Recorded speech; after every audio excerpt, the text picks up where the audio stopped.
అందరికీ నమస్కారం. సద్గురు నమస్కారం. Sadhguru, thank you so much for coming to Hyderabad. Thanks a lot. మీరు చేపట్టినటువంటి ఈ సేవ్ సాయిల్ అనే గొప్ప మహోన్నత ఉద్యమంలో మేము కూడా పాల్గొనడం చాలా చాలా చాలా సంతోషంగా ఉంది. మా అందరితో వీళ్ళందరూ కూడా పాల్గొనడం చాలా సంతోషంగా ఉంది. సద్గురు, నాకు మహాశివరాత్రి రోజు అన్నారు మీరు మట్టి మీద పాట రాయాలి రాసి పాడు అని చెప్పి సేవ్ సాయిల్ మీద. సో రాయించడం జరిగింది. మాటల తిరుపతి అన్న రాశారు, నేను పాడతాను. Sadhguru, thank you so much. Thanks a lot.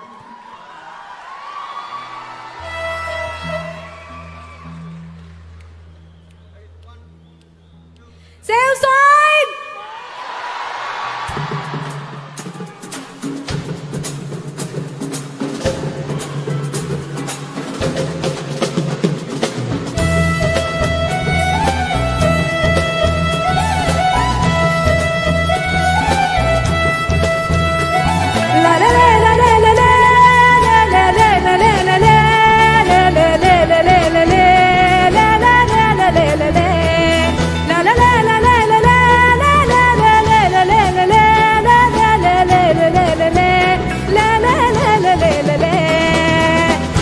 జనకర జననే హైలెస్సో హైలాలా హైలా ఓలెసా.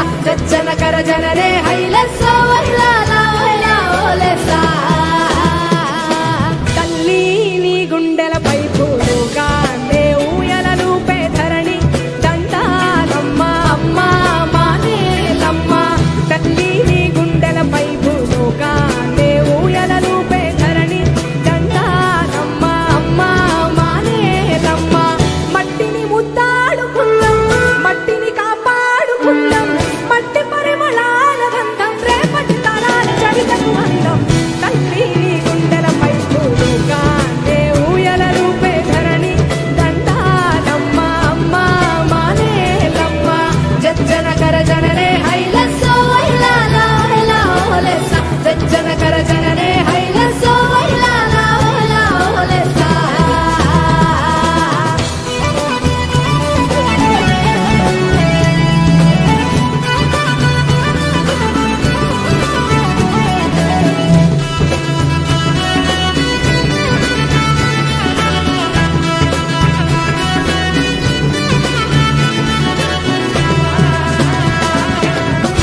దానిలో సగభాగం చెట్టుకు నువ్వే ఆధారం. ఆ నింగి చినుకుల ధార నీ ఒడిలో నదులై పారా. నీ ఎదనే పానుపు చేసి జీవకోటికి ప్రాణం పోసిన ధరణి దండాలమ్మ అమ్మ మానేలమ్మ. ధరణి దండాలమ్మ అమ్మ మానేలమ్మ. జనకర జననే హైలెస్సో హైలాలా హైలా ఓలెసా. జనకర జననే హైలెస్సో హైలాలా హైలా ఓలెసా.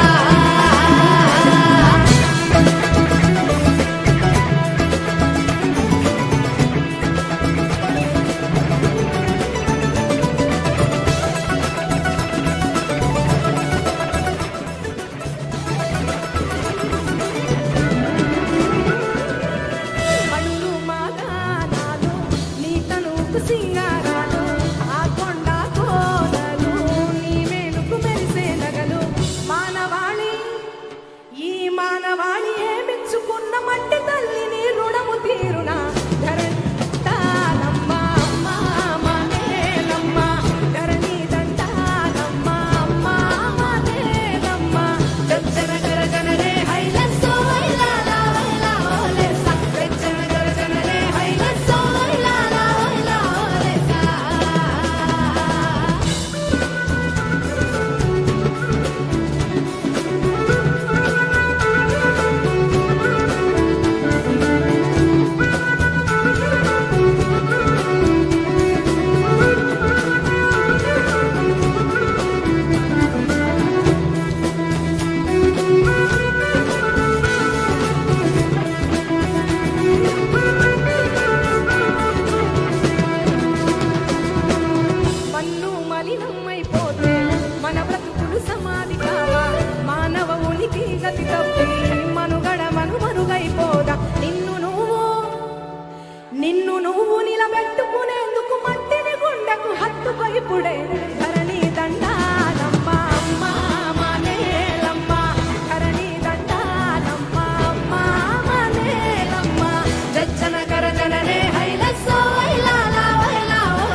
Thanks a lot.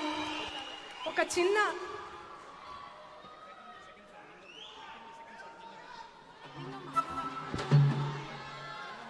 మొన్న సద్గురు ఒక సాంగ్ పాడారు, విన్నారా అందరూ? అది హిందీలో, మనం తెలుగులో చిన్న ఏదో నాకు నచ్చి శ్యామన్నతో రాయించుకున్నా, నచ్చింది, నాకు పాడాలనిపించింది ఎందుకో సద్గురు ముందు. చాలా బాగా పాడారు సద్గురు మీరు. సో మీ అందరి కోసం, నిన్ను నన్ను కలిపిన బంధం మట్టిదిరా మనుబంధం, పంచిన ఒడినే మరిచామంటే మన పుట్టుకనే ఇక వ్యర్థం, అరచేతుల్లో మోసే అమ్మతనం చూసావా, తల్లి రుణాన్నే తీర్చే సమయం ఈరోజే అనలేవా, ఈరోజే అనలేవా. Thank you Sadhguru, thank you so much. మీ అందరి కోసం వన్ మోర్ సాంగ్.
జీవరాశులకు మూడు గూడునిచ్చే తల్లిరా చెట్టు.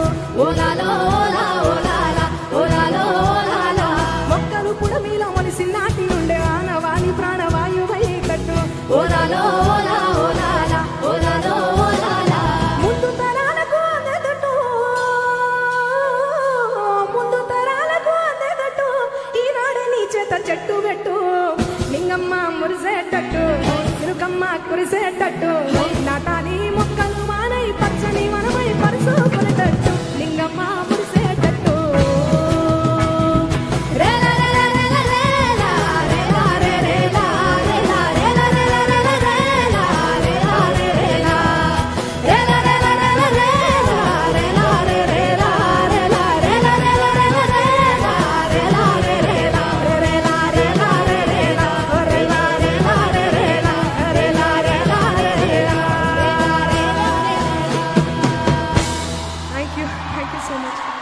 so much Sadhguru, and thanks a lot. Thank you, Mangalu. Thank you.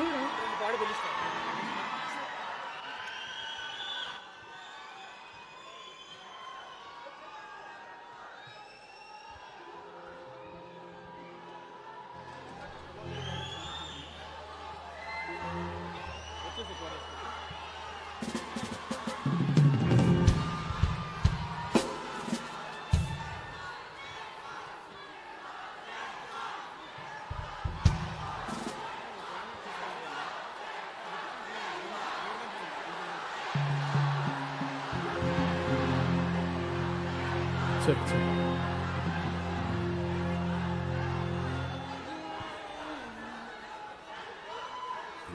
నమస్కారం సద్గురు, పెద్దలందరికీ నమస్కారం. సో మట్టికి ఏ విధంగా అయితే మనం రుణం తీర్చుకోలేమో, సద్గురుకి కూడా రుణం తీర్చుకోలేము for whatever he's doing.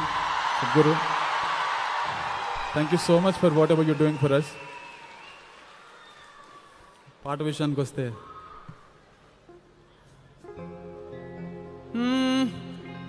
ఒట్టి మట్టేగా అంటావేమో, ఒట్టి మట్టే అనుకుంటున్నాం. ఆ సారవంతమైన మట్టి కనుక సారాన్ని కోల్పోతే మనం మానవాళి మొత్తం మట్టి కొట్టుకోవాల్సి వస్తుంది. అంత సీరియస్ విషయం. But we should thank Sadhguru for bringing up this kind of issues. Only you can do, Sadhguru.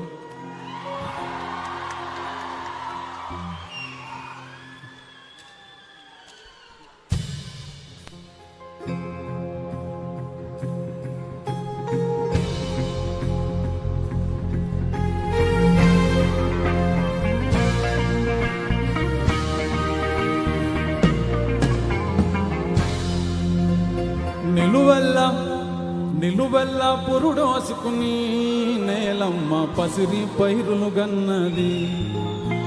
చెట్టు సేవల పుట్టలతో జీవుల మనుగడకు అనువైనది.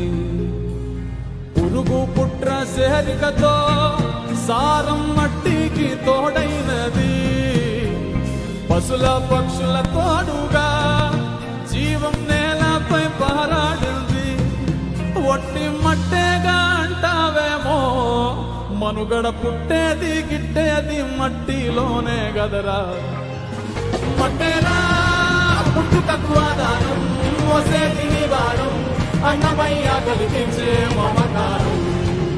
మట్టేరా ప్రాణమున్న బంగారం, జీవకోటికి గర్భం, వట్టిపోని గుడ్డెలను తీర్చుకోరుడం. మట్టేరా పుట్టుకకు ఆధారం, మోసేటి నివారం, అన్నమయ్య కలిగించే మమకారం. మట్టేరా ప్రాణమున్న బంగారం, జీవకోటికి గర్భం, వట్టిపోని గుడ్డెలను తీర్చుకోరుడం.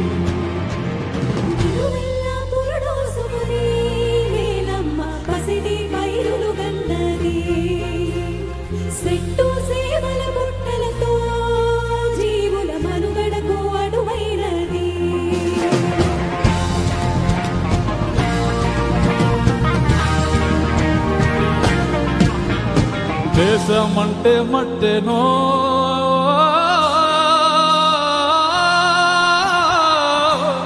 దేశమంటే మట్టెనో, మట్టి లేకుంటే మనిషి ఎక్కడో, సారం లేని మట్టిలో నువ్వు సాగట్లా సాగిస్తావో.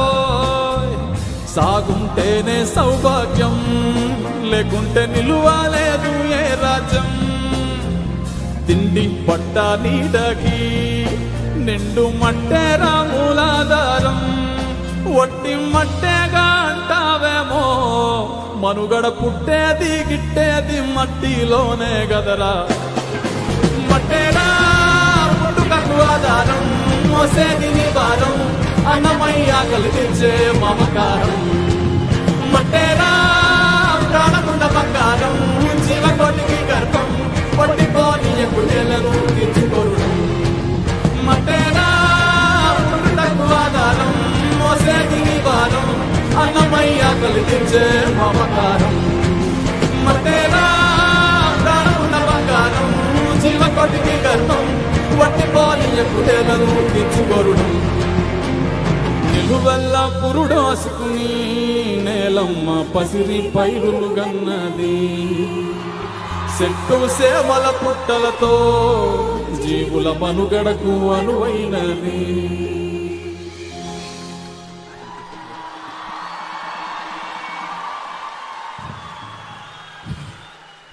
ప్రకృతి పచ్చగా ఉంటే, మనం ప్రకృతితో మమేకం అయిపోయి బతకగలిగితే ఎంత ఆనందంగా ఉంటుంది, ఎంత అందంగా ఉంటుంది అనేది గోరెటెంకన్ గారు రాసిన ఒక పాట, మువ్వ అందులో అనే ఒక పాట. సో ప్రకృతిలో మనం ఎలా ఇమిడిపోవచ్చు, ఎలా కలిసి బతకచ్చు అనేది ఈ పాట సారాంశం. చాలా గొప్పగా రాశారు గోరెటెంకన్ గారు. I'll sing that.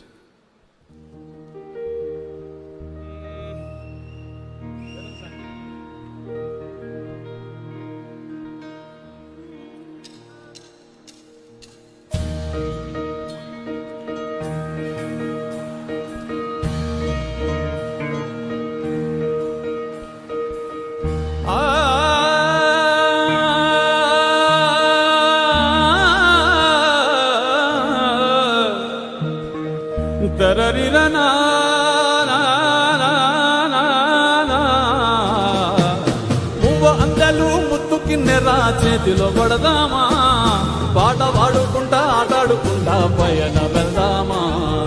మువ్వ అందలు ముత్తు కిన్నెరా చేతిలో పడదామా, పాట పాడుకుంటా ఆటాడుకుంటా పయన వెళ్దామా. హే మువ్వ అందలు, ఓహో మువ్వ అందలు, చేతిలో పడదామా, పాట పాడుకుంటా ఆటాడుకుంటా పయన వెళ్దామా. నువ్వు అందరూ ముద్దు కిన్నెరా చేతిలో పడదామా, పాట పాడుకుంటా ఆటాడుకుంటా పయన వెళ్దామా.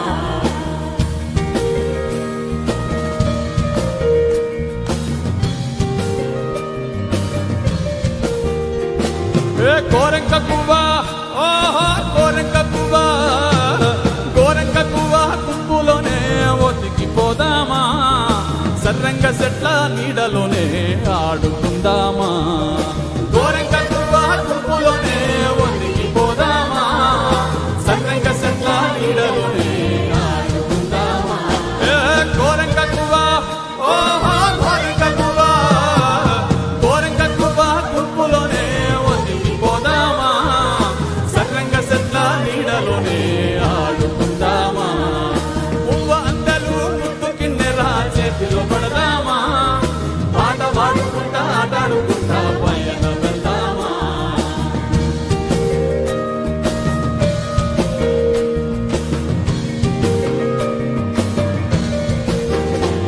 ఏ చెట్టు గుట్ట, ఓరద చెట్టు గుట్ట, చెట్టు గుట్ట పుట్టలతోని సెలిమి చేద్దామా.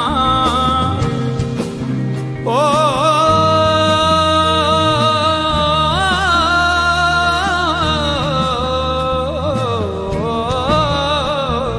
చెట్టు గుట్ట పుట్టలతోని చెల్లిమి చేద్దామా, చుట్టాల ఓలే పిట్టలలా కలిసిపోదామా.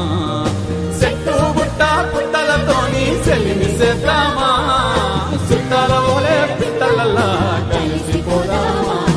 ఏ పువ్వ అందలు, ఓహో పువ్వ అందలు, పువ్వ అందలు ముద్దు కిన్నెరా చేతిలో పడదామా, పాట పాడుకుంటా ఆటాడుకుంటా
Thank you so much.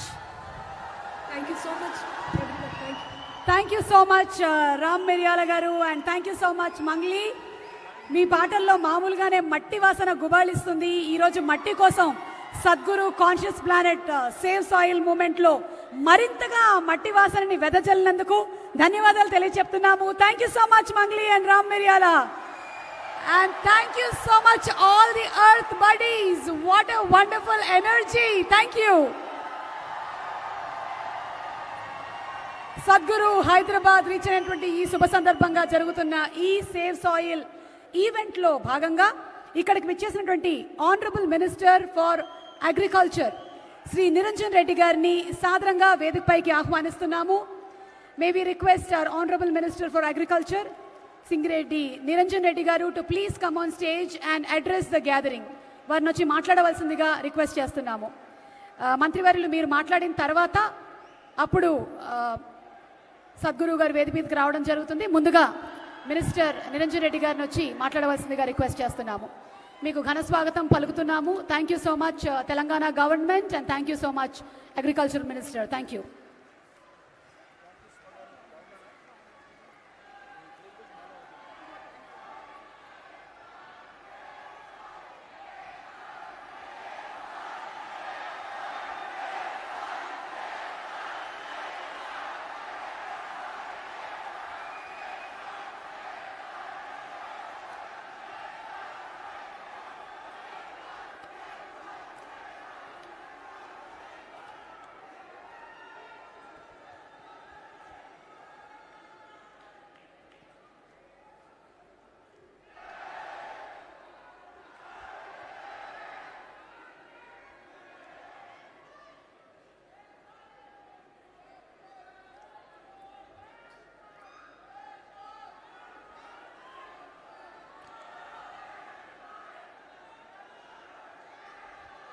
నిన్ననే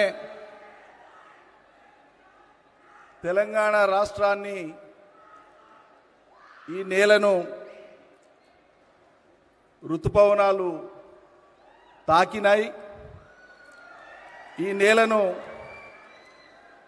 వర్షం ముద్దాడింది. ఈ తెల్లవారుజామున ఈ సాయంత్రానికి సద్గురు గారు హైదరాబాద్ నేల మీద కాలు పెట్టినారు.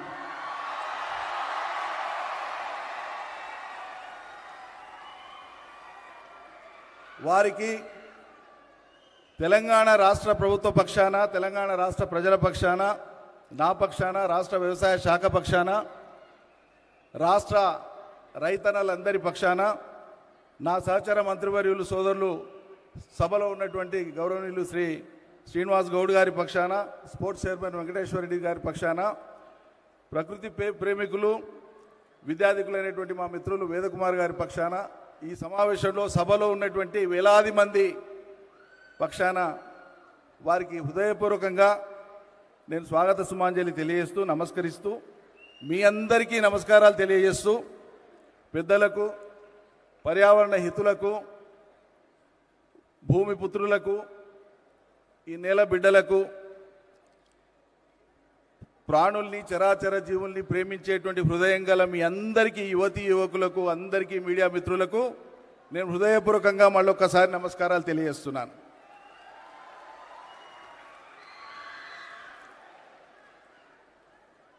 సద్గురు గారు మీ యొక్క దీక్ష ఒక మార్గదర్శనం చేసేటువంటి సంకల్పం, ఈ తాత్విక ఆలోచనలు ఈ తరంతో పాటు భావితరాలను ప్రభావితం చేస్తూ రాబోయే తరాలకు కూడా దారి చూపించేటువంటివి.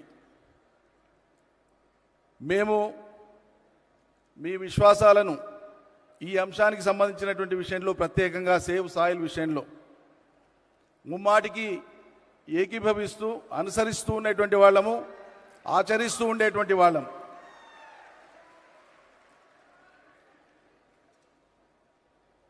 నిజంగా చెప్పాలంటే మేం మట్టి మనుషులం. తెలంగాణ బిడ్డలము, తెలుగు బిడ్డలం, మట్టి మనుషులం. మాకు మట్టితో ఉండేటువంటి అనుబంధం చాలా గొప్పది. ఈ మట్టి కోసమే మా పెద్దలు, మా పూర్వీకులు, మా ముందు తరాల వాళ్ళు అలుపెరగని పోరాటం చేసిండ్రు. ఈ మట్టిని రక్షించుకోవడం కోసమే, ఈ మట్టి మీద నిలబడి జీవనాన్ని కొనసాగించడం కోసమే, ఈ మట్టిని కాపాడుకోవడం కోసమే. మీ అందరికీ తెలుసు, ప్రకృతి మానవాళికి అందించినటువంటి ఒక అపురూపమైనటువంటి కానుక, సహజమైనటువంటి సంపద మన నేల, మన భూమి. భూమి ఉపరితలంలో ఉండేటువంటి నేల.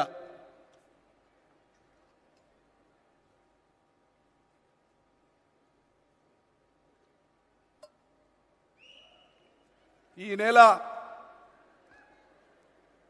మనకు, నేల లేనిది జీవం లేదు, జీవం ఉండేది నేలలో. జీవం మనుగడ సాగించాలంటే నేల కాపాడబడాలి. అందులో ఉండేటువంటి చరాచర జీవులన్నీ, కంటికి కనిపించేవి, కంటికి కనిపించవి, మనతో పాటు పుట్టినవి, మనకంటే ముందు పుట్టినవి, మన తర్వాత పుట్టబోయేవి, ఏ జీవులైనా మనుగడ సాగించాలి. ఒక వైవిధ్యభరితమైనటువంటి పరిణామ క్రమం ఇంకా ముందుకు సాగాలంటే ఖచ్చితంగా మనం దీన్ని కాపాడుకోవాలి. ఈ నేల ప్రస్తుతం ఉండేటువంటి స్వరూపం సంతరించుకోవడం కోసం అనేక భౌతిక, రసాయనిక పరిణామాలు సంభవించిన సంగతి మనందరికీ తెలిసిందే. దాశరథి గారు అన్నట్లు, భూగోళం పుట్టుక కోసం రాలిన సొరగోళాలెన్నో అన్నాడు ఆయన. పరిణామ క్రమాన్ని వివరిస్తూ ఒక పాటలో, ఆద్యంతం మానవ చరిత్రను కూడా ఒకటే పద్యంలో, ఒకటే పాటలో వివరించినటువంటి గొప్ప తాత్వికుడు దాశరథి. తెలంగాణ మట్టి బిడ్డ, తెలుగు మట్టి బిడ్డ.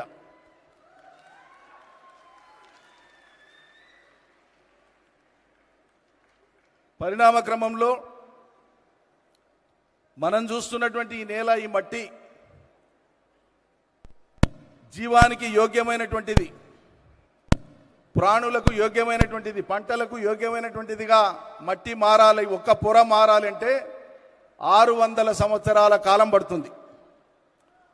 అట్లా వేల వేల వేల సంవత్సరాల కాలంలో ఈ భూమి అవతరించినప్పటి నుంచి జరిగినటువంటి అనేక పరిణామ క్రమాల్లో మనం చూస్తున్నటువంటి ఈ నేల, ఈ ప్రపంచానికి, జీవరాశులకు అన్నం పెడుతున్నటువంటి నేల, జీవాన్ని కాపాడుతున్నటువంటి నేల.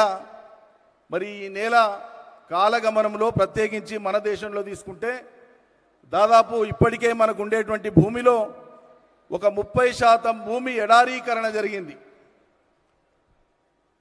ఇదే పరిస్థితి కొనసాగితే ఇప్పుడు ప్రపంచవ్యాప్తంగా ఉండేటువంటి 770-780 కోట్ల జనాభా ఉంది. మరో దశాబ్ద కాలం గడిస్తే, దాదాపు అది దశాబ్దన్నర గడిస్తే దాదాపు 900 కోట్లు అవుతుందని చెప్పి అంచనాలు ఉన్నాయి. అప్పటికి ఇదే రీతిన మనం ఈ నేలను ఇట్లే నిర్లక్ష్యం చేస్తే ఆహార కొరతనే కాదు, ఆహారం లేక జీవరాశులే కాదు, మానవులు కూడా అంతరించిపోయేటువంటి ఒక ప్రమాదం మన ముందు కనిపిస్తున్నది. దాని నుంచి బయటపడాలి. మనం సాంప్రదాయబద్ధంగా భారతదేశంలో వేల సంవత్సరాలుగా మొదలైనటువంటి వ్యవసాయ నాగరికత, ప్రపంచంలో మానవుడు వ్యవసాయం మొదలుపెట్టి 13,000 ఏళ్ళైతే స్థిరమైనటువంటి వ్యవసాయం ఒక చోట సెటిల్ అయి అక్కడే ఉండి ఆవాసాలు ఏర్పరచుకొని వ్యవసాయం ప్రారంభించి 10,000 సంవత్సరాలైంది. ఈ 10,000 సంవత్సరాల కాలంలో దాదాపు 100 సంవత్సరాల క్రితం వరకు కూడా నేల ఆరోగ్యంగానే ఉండింది. తీవ్రమైనటువంటి పరిణామాలన్నీ కూడా ఈ 100 ఏళ్ల కాలంలోనే జరిగినాయి. 100 ఏళ్ల కాలంలో మానవుడి యొక్క ఆవిష్కరణలు అద్భుతమైనటువంటి రీతిలో ఉన్నాయి. మానవ నాగరికత శాస్త్రీయంగా సాంకేతికంగా అత్యద్భుతమైనటువంటి రీతిలో పురోగమించింది. సమాంతరంగా విధ్వంసానికి దోహదపడేటువంటి చర్యలకు కూడా మానవాళి పూనుకుంటున్నది. ఒక విద్యుక్త ధర్మం, నైతిక ధర్మం, రాజ్యాంగాల పరమైన ప్రపంచం మొత్తం దేశాలు అనేకం కాబట్టి ఆయా దేశాల యొక్క రాజ్యాంగాల పరంగా మానవుల యొక్క నైతిక విధితో పాటు రాజ్యాంగ కర్తల యొక్క, శాసనకర్తల యొక్క, ప్రజల యొక్క రాజకీయ కర్తవ్యం ద్వారా మాత్రమే ఈ ధరిత్రిని మనం కాపాడుకోవడానికి అవకాశం ఉంటుంది. అందులో మీలాంటి మహనీయులు, మహానుభావుల యొక్క పాత్ర ఎనలేనటువంటిది, ఘనమైనటువంటిది, కొనియాడదగినటువంటిది, ఈ తరానికి భావితరాలకు స్ఫూర్తినిచ్చేటువంటిది. ఈ 100 ఏళ్ల కాలంలో జరిగినటువంటి పరిణామాల్లో ప్రత్యేకించి మన దేశంలో సాంప్రదాయ పద్ధతిలో సాగినటువంటి వ్యవసాయం ద్వారా నేల ఆరోగ్యం కాపాడబడింది. కానీ సాంప్రదాయ పద్ధతిలో సాగినటువంటి సాగు వ్యవసాయం ప్రాణులకు కానీ మానవులకు కానీ ఈ దేశంలో సరిపోయినటువంటి మోతాదులో ఆహారాన్ని అందించలేనటువంటి పరిస్థితి కొనసాగినప్పుడు ప్రపంచ పోకడలను మనం దిగుమతి చేసుకొని హరిత విప్లవం పేరు మీద, సస్య విప్లవం పేరు మీద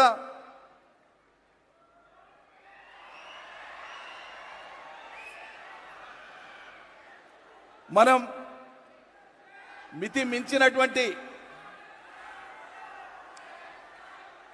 సేవ్ సాయిల్,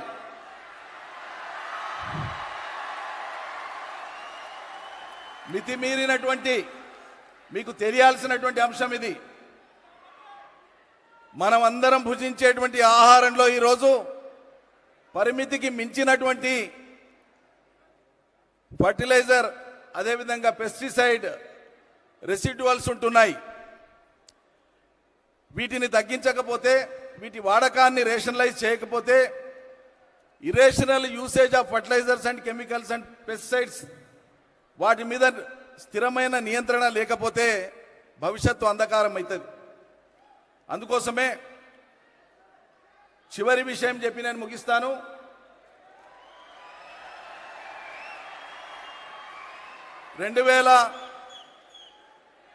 విద్యార్థికులైనటువంటి వాళ్ళు మీరందరూ కూడా దృష్టిలో పెట్టుకోవాల్సింది, గమనించాల్సినటువంటి విషయం, ఒట్టి కేరింతలతో కాదు, విషయం కూడా అర్థం చేసుకునే ప్రయత్నం చేయాలి.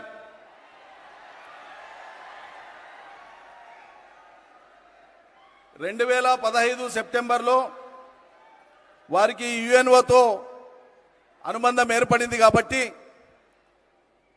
ఇవాళ ప్రపంచ దూతగా యుఎన్ఓ వారిని ఎంపిక చేసుకున్నది కాబట్టి యుఎన్ఓ వాళ్ళు 2015 సెప్టెంబర్లో అంతర్జాతీయ మానవాళి మొత్తాన్ని దృష్టిలో పెట్టుకొని ఆయా దేశాలకు నిర్దేశించినటువంటి కర్తవ్యాలు, బాధ్యతలు, ఆయా దేశాలు ఏం చేయాలని చెప్పినటువంటి దాంట్లో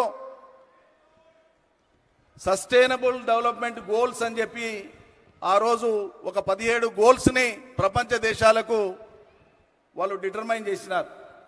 వాటిని అచీవ్ చేసుకోవడం కోసం 167 టాస్క్లను విధించినారు. అందులో భాగంగా ఆ 17 గోల్స్లో ప్రధానమైనటువంటివి ఈ ధరిత్రిని కాపాడుకోవడం, నేలను కాపాడుకోవడం, పర్యావరణాన్ని కాపాడుకోవడం, పచ్చదనాన్ని పెంచడం, అవిద్య లేకుండా చేయడం, పేదరికం లేకుండా చేయడం, శుద్ధమైన నీళ్లు ప్రపంచ మానవాళికి అందరికీ అందేటట్లు చేయడం, యుద్ధాలు లేకుండా చేయడం, ఇట్లా అనేకమైనటువంటి అంశాలు ఉన్నాయి. ఇది 2015 సెప్టెంబర్లో ప్రారంభమైంది. కానీ 2014 జూన్కు ఏర్పడినటువంటి తెలంగాణ రాష్ట్రం, అంటే అంతకంటే ముందే ఏడాది పైచిలకు ముందే ఏర్పడినటువంటి ఈ రాష్ట్రంలో తొలి క్యాబినెట్ సమావేశంలో తీసుకున్నటువంటి నిర్ణయాలు అవి ప్రకృతిపరమైనటువంటివి. తెలంగాణలో హరితహారం ద్వారా 250 కోట్ల మొక్కల్ని పెట్టాలని ఈ ప్రభుత్వం నిర్ణయం తీసుకొని అమలు చేయడం జరిగింది. అదేవిధంగా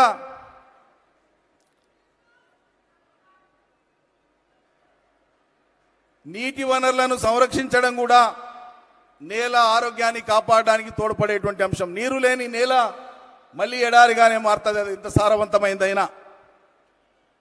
కాబట్టి నేలకు అవసరమైనటువంటి నీరు వర్షాధారంగానే కాక వర్షాధారంగా వచ్చినటువంటి నీళ్లను నిల్వ ఉంచుకొని సముద్రంలోకి కలిసేటువంటి నీళ్లను ఒడిసిపట్టి ఎక్కడికక్కడ చెరువులు, కుంటలు, వాగులు, వంకలు, ప్రాజెక్టులు, రిజర్వాయర్ల ద్వారా ఇలా తెలంగాణ భారతదేశంలో భూగర్భ జలాన్ని పెంచడంలో నంబర్ 1 రాష్ట్రంగా నిలిచింది. ఎక్కడ చూసినా కూడా నీటి సంపద, జల సంపద.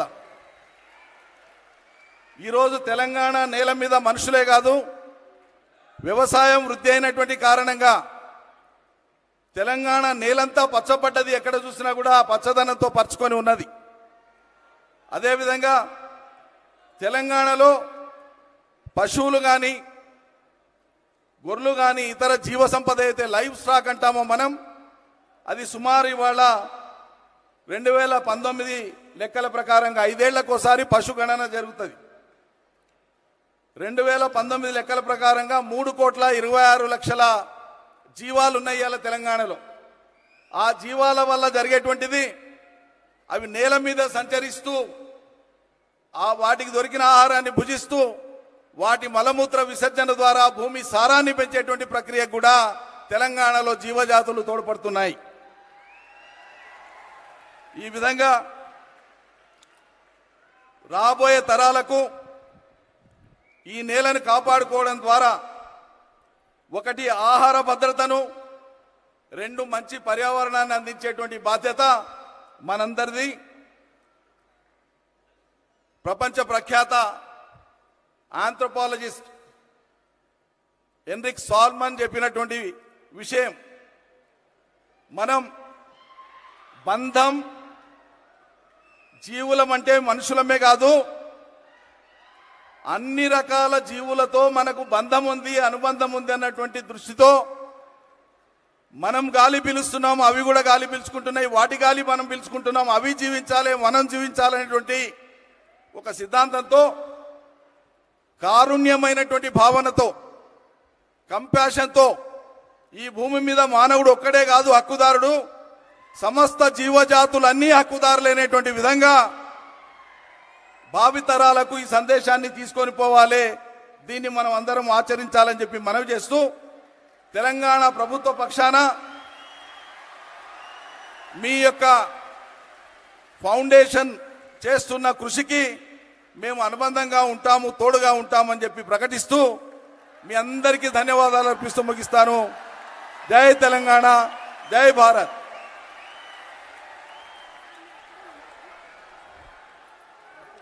Thank you so much, Niranjan Reddy Garu.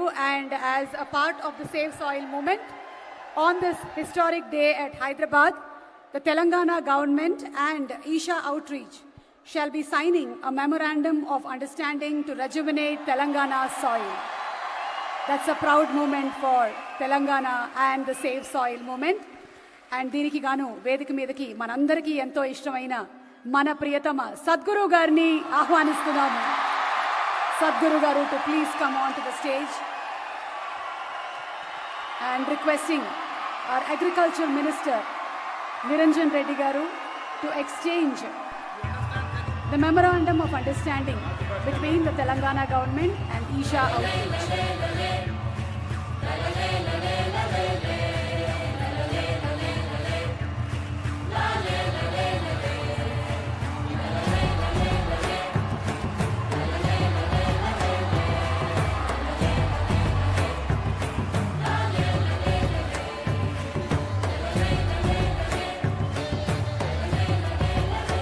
Indeed is a historic moment. Save Soil movement ni మొదలుపెట్టి ఎన్నో కంట్రీస్ ట్రావెల్ చేసినటువంటి సద్గురు ఎంతో మంది రాష్ట్రాల్లో ఉండేటువంటి ముఖ్యమంత్రులు అలాగే MOUని ఎక్స్చేంజ్ చేయడం జరిగింది. అండ్ ఈరోజు మన తెలంగాణలో ఉండేటువంటి వాళ్ళందరికీ గర్వకారణం ఏంటి అంటే తెలంగాణ ప్రభుత్వం కూడా MOUని సేవ్ మూమెంట్తో ఎక్స్చేంజ్ చేయడం. నిరంజన్ రెడ్డి గారిని ఒక్క నిమిషం వేదిక మీద ఉండవలసిందిగా రిక్వెస్ట్ చేస్తూ, inviting on stage minister Srinivas Goud గారిని వేదిక మీదకి రావాల్సిందిగా రిక్వెస్ట్ చేస్తున్నాము. శ్రీనివాస్ గౌడ్ గారు, minister for transition and excise, sports and youth services, to please come on stage. ఈరోజు ఈ కార్యక్రమానికి వచ్చేసినటువంటి శ్రీనివాస్ గౌడ్ గారికి కూడా మా సాదర స్వాగతం పలుకుతున్నాము.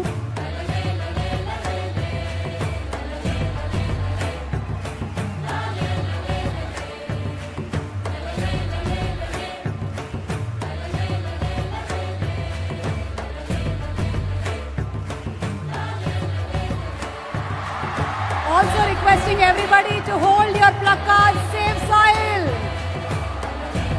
మీరు చేయగలిగింది మీ social media pages, Twitter, Insta, FB, ఎక్కడైనా సరే ఈ మెసేజ్ని మీరు షేర్ చేయండి. మీ కంపెనీస్లో కూడా మీరు ఈ మెసేజెస్ని షేర్ చేయండి. Address the cause and be earth buddy. Let's join hands together for save soil. మట్టిని రక్షించండి, అది మనల్ని రక్షిస్తుంది. మట్టి లేకపోతే మనం లేము. Thank you so much Niranjan Reddy garu, thank you so much Srinivas Goud garu, అలాగే వచ్చినటువంటి తదితర డిగ్నిటరీస్ అందరికీ కూడా థ్యాంక్ యూ చెప్తూ, the conscious planet, the save soil movement is an effort to save our planet soil from extinction. As occupants of a shared planet, are we going to be regretful or a responsible generation? What are we going to be? A wonderful, responsible generation, aren't we? So here's presenting to you a video that explains the science behind the Save Soil movement. Please orient yourself towards the screens, please. And here we have the video that explains the science behind the Save Soil movement. We are talking about climate change, carbon emissions, and global warming and various other aspects, but we are not addressing soil. Soil is the habitat upon which zillions of lives thrive. Once there is no richness in soil, then you have forsaken the planet in many ways. Every responsible scientist in the world and the UN agencies are clearly saying we have only 80 to 100 harvests left. That means approximately 45 to 50 years of agricultural soil left on the planet. By 2045, we will be producing 40% less food than what we are producing right now, and our populations will be 9.3 billion people. The food shortages that could manifest in the next 25 years, the consequences of that is unimaginable. Civil wars will unfold across the world once there is food shortage. What we are facing now is soil extinction. Why is soil becoming extinct? Where is it going away? What is happening to our soil? We must understand, if you add organic content to sand, sand will turn into soil. If you remove all organic content from the soil, soil will become sand. In normal agricultural soil, the minimum organic content should be between 3 to 6%. The most minimum is 3%. At least this minimum to keep the soil alive, to keep the soil as living soil is a must. Agricultural soils across the world, the depletion is so heavy. In most countries, more than 50% of the topsoil is already gone in the last 100 years. The nutrient levels have dropped significantly. The level of micronutrients you would get from your food in early 20th century to what you are getting from the same food now has dropped 90%. If you ate one orange in 1920s, what you got from it. Now, in 2020, if you have to get the same, you will have to eat 8 oranges. This is what we have done to our food. Soil is the biggest ecosystem on the planet, and so few people know anything about it.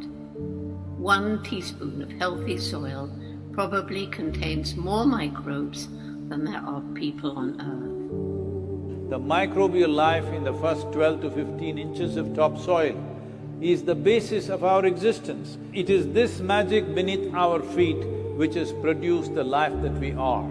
This first 12 to 15 inches of soil is the basis of life for 87% of life on this planet, including you and me.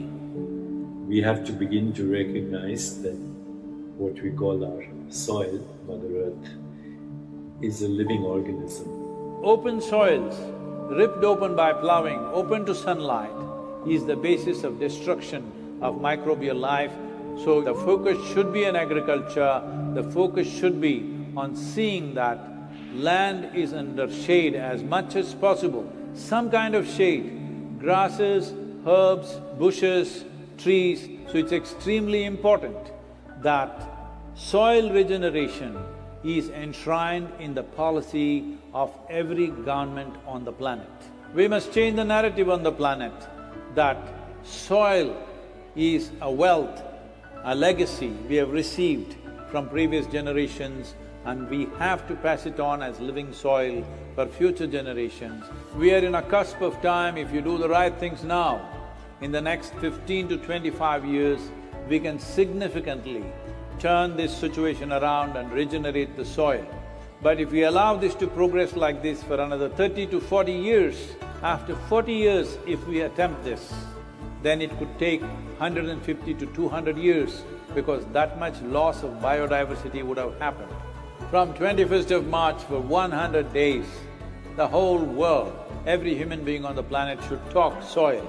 We must hear the word soil, save soil everywhere to see that the narrative on the planet changes towards the most vital aspect of our life, the soil. Each one of you should reach as many people as you can to make this happen. As a part of this, to activate support from the citizenry to assure the governments long-term investments will be appreciated. I'm 65 and I'm riding 30,000 kilometers, a lone motorcycle journey, 30,000 kilometers across 24 nations.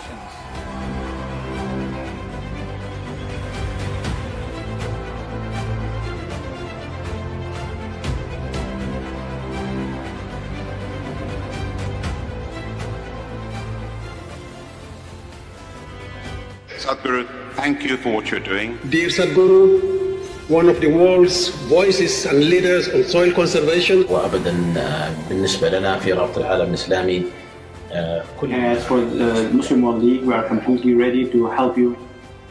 You've inspired me to think about soil very differently. I love what you say that we're all part of the solution and we all have a role to play.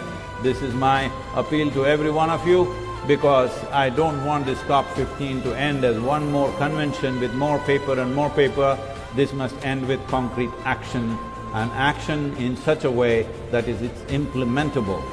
It is implementable and we will see a distinct change in the coming few years.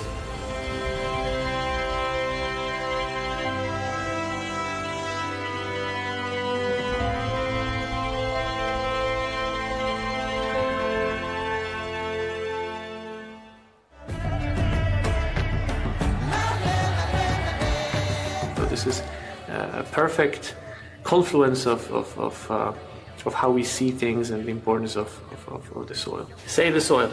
Our soil needs nourishment. Save soil. Let us make it happen. सदगुरु जी ने यात्रा की, दुनिया को मिट्टी के प्रति स्नेह तो पैदा हुआ ही होगा, लेकिन भारत की मिट्टी की ताकत का भी परिचय मिला होगा। I salute you, your energy and your dedication, and my full support of what is needed from the Palestinian side. To honor the people of this country, I want to thank you very much.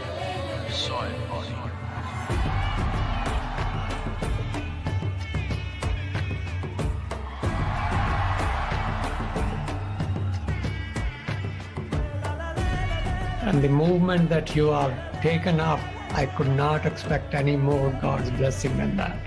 Sadhguru, and this campaign is so important. We're going to save the soil. Do your part. Let's save soil and create a conscious planet. Save soil. Save our soil. Save soil. Sadhguru, save soil, my friend. Save soil. Let's make it happen. Antigua and Barbuda is part of the Save Soil mission. We commend you for what you're doing. That is why we are happy to sign the MOU. The science and philosophy that backs the thought behind the movement is tremendous. We'll welcome you in Hyderabad and please show us the right direction towards policy. Save soil. Let's make it happen. It is time to save the soil. Save soil, let's make it happen. We know what we must do, so let's make it happen. Let's make it happen. Let's make it happen. Let's make this happen. Let us make it happen. Let's make it happen. Let's make it happen. Save soil. Let's make it happen. Soil is not our property. It's a legacy that's come to us from previous generations, and we must pass it on as living soil for future generations. So, let's take the action now. Repu kaadu, ellundi kaadu, ee roje. Let's take the action and let's save soil. As we are entering into the conversation with Sadhguru and Samantha, an announcement for all of you all. We have live translation in Telugu that's available for the event today. Please tune your mobile phone radios into 88 frequency for Telugu, or you can visit the website. For any translation support, visit the translation help desk. We would also like to thank our sponsors. Our national sponsor PVR, along with our other partners, Cine Media partner UFO Movies, Superflow and Colroot Group, local sponsors Cofax, Patel Groups and Loris Labs.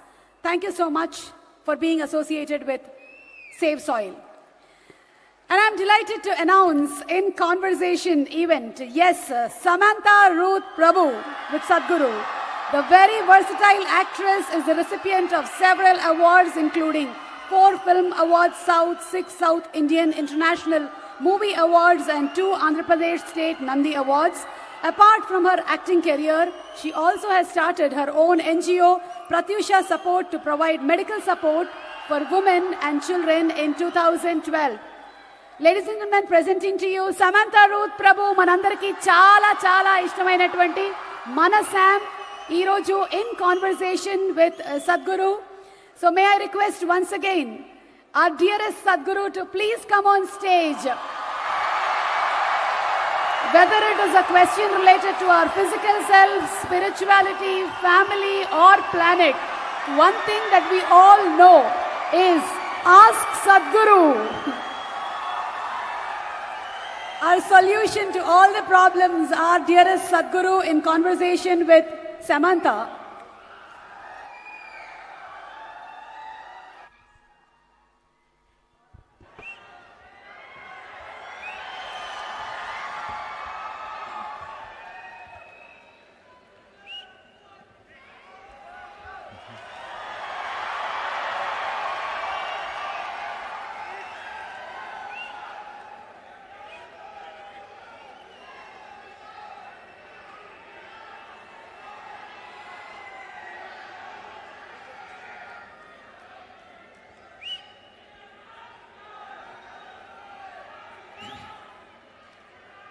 Kalo na janati tava jananam, Kalo na janati tava samapanam, Drushto maya tava mahakara Yogeshwara Kala Kala, Yogeshwara Kala Kala. Namaskaram. Namaskaram to everyone. Namaskaram to you. Please, please. So, okay. Don't tell me, huh? You need to tell the world.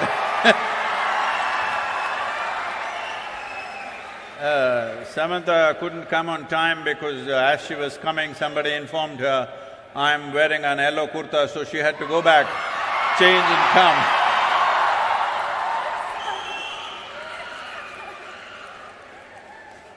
Good evening, Sadhguru. It is absolutely an honor. Her volume up, please. It's absolutely an honor to be in your presence. I don't usually carry cue cards, but you know, when you talk, you have the tendency to make people freeze, and I might forget my name, so better safe than sorry. Welcome back to Hyderabad. Thank you. The 94th day of your motorbike tour to save soil. 562 events, 26,000 kilometers. I'm just tired saying it. Don't you ever get tired, Sadhguru? See, people continuously asking me almost everywhere, looking at the schedule and the distances we are making. Like what is that, 562 events. 562 events means on an average 8 to 9 events per day is what's been happening along the way apart from the riding. So,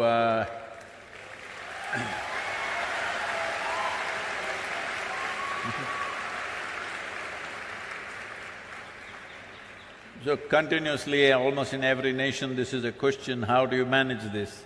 I must tell you, I was riding towards Bucharest and I was to reach there at 7 o'clock, and 7 o'clock there was a television interview.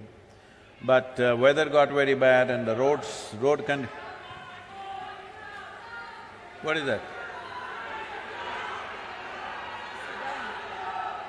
Can't hear?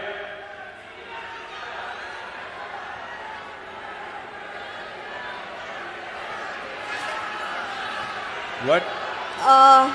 You're blocking the view.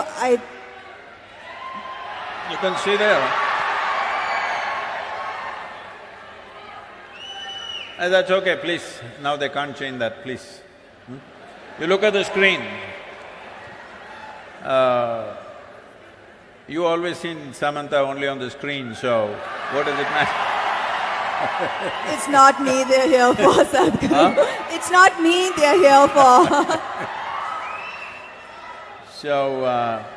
So I was to go there at 7 o'clock in the evening, but the ride became 9.5 hours instead of 6 hours as it was planned. So I reached there around 11:15 and they were still waiting, the television crew. So I walked straight into the event and well, an hour and a half when we finished, it was nearly 1 o'clock in the morning, and then I was talking to them. So this anchor said, at this age, how do you ride for 9 hours and come and do an interview and you're still fine? He repeated the word "this age" 3 times and I didn't like it. I'm warning you so that you don't use that.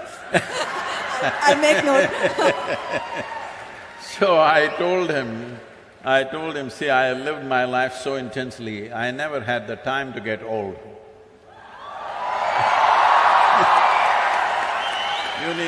You need lot of time to get old. Where is the time to get old? Can you please give me the secret as well? I will. I would like to stay this way for some time. We will reveal the secrets. So I see your amazing bike, and some would say a bike tour an unusual way to create awareness. Why a bike tour, Sadhguru? Why a motorcycle? Well, see, the thing is, last 2.5 years particularly, I've been talking to various agricultural ministries, scientists, top scientists in the world, soil scientists I mean, and bureaucrats and variety of people who hold responsible positions in the world. And I discovered that everybody knows the problem, everybody generally knows the direction of the solution, then wondering, why is it not happening? Everybody knows the problem, everybody knows the solution. Then I realized they are waiting for an idiot to bell the cat, so here I am. So if I fly around and do it, it won't have that. So I have to walk. If I walk, I may die. Most probably, yes. Or if I cycle, definitely it'll kill me. So motorcycle could kill. There were many dangerous moments. It could, when you're going at this pace, when I say this pace, like every day, we are well above the speed limits and trying to get to the place because events are happening on the way. They're stopping us on the roads and there are events. So, I don't hold… I'm not a minister, I'm not I don't hold any position of power in the world. I don't have any, anything to command because I don't have an army. All I have is I have people's love and goodwill. So, I thought, so that is the only asset I have, so that's the only thing I can play with. I've been talking about this for 30 years, and whenever I speak about it, people say, this is great, this is fantastic, and then they will sleep on it. So, now we wanted to awaken something. I knew the simple way for me to do it is to put myself to some risk. And it's worked because 3 days ago our social media metrics without WhatsApp is reading at 2.8 billion people have spoken about soil. But when I started in London, a lady journalist was interviewing me and she said, Sadhguru, come on, why have you become like this? Can't you pick up something else? Soil is the most unromantic thing. Who will support you? Who is going to talk about soil? Just don't do this, do something else. Talk about the sky, maybe heaven. Not soil. Who is going to be interested in this? Look at this.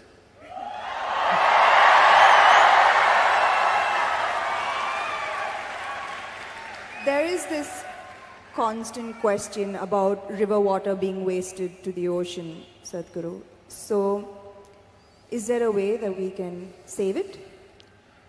See, the river water must go to the ocean.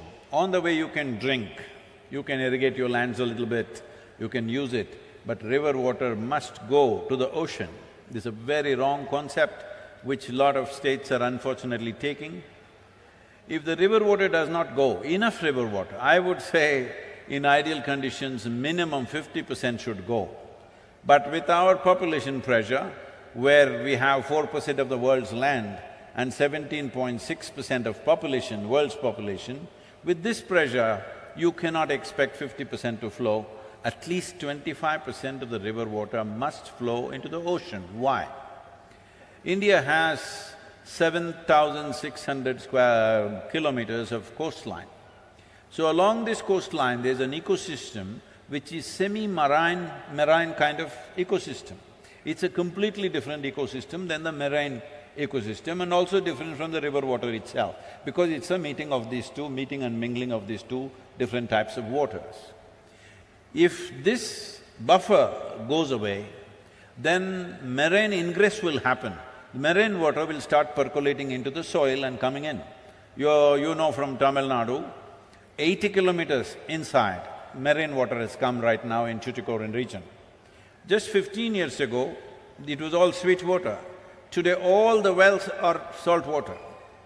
People have vacated the whole villages. You will see ghost villages, completely empty villages, all locked homes, and they've left because there is no sweet water anywhere. Up to 100 kilometers it can come. If all the rivers, if you use it up inside for human, whatever you want to call it, human reproduction, I would say. If you use it up like this, then up to 100 kilometers marine ingress can happen. 7,600 kilometers coastline, 100 kilometers means you would have lost 1/3 of the nation. This is about the same size of land that you partitioned with Pakistan and Bangladesh at one time in 1948. That's how much land you will lose once again if rivers don't flow into the ocean.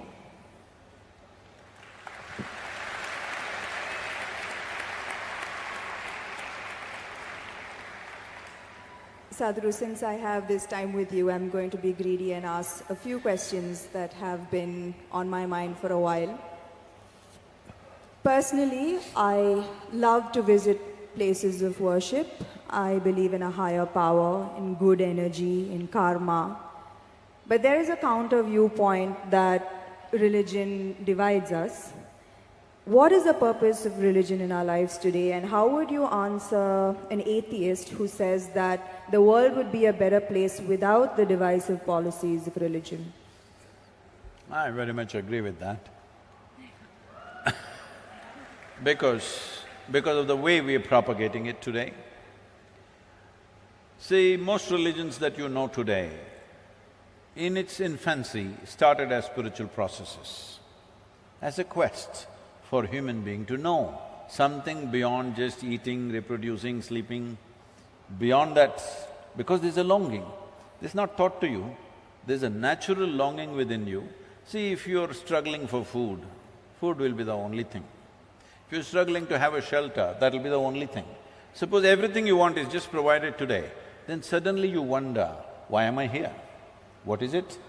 So there is a longing to know. A human being cannot simply say, I don't want to know anything, I will just eat well and live well. It doesn't work, because your intelligence is evolved into a certain place where without asking a question you cannot exist. So when I say without asking a question, question means a quest. Question is just a tool to dig deeper into something, whatever you wish to know. But right now, all religions started with this question, but today most religions have come to this place, you cannot ask a question. If you ask a question, you're dead.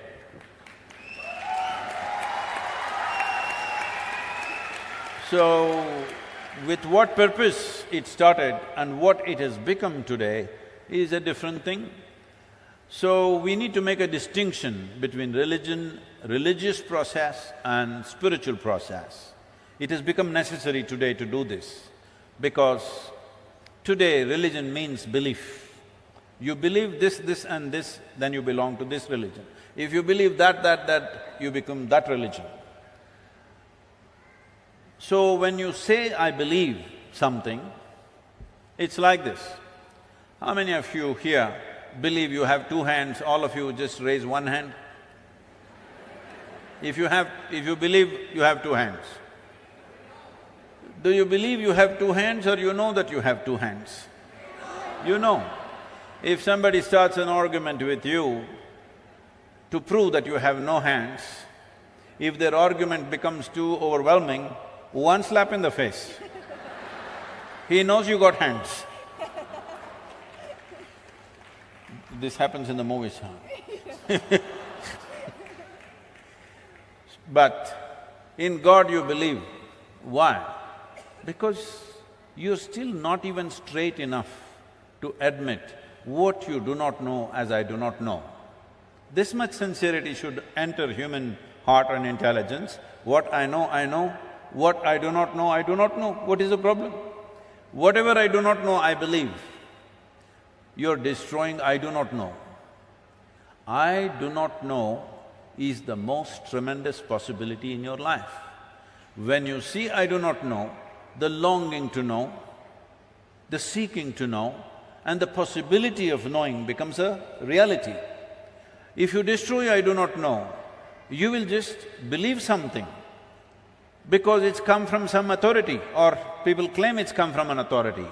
Or in other words, in your life, authority becomes the truth. Spiritual process means truth is the only authority for you.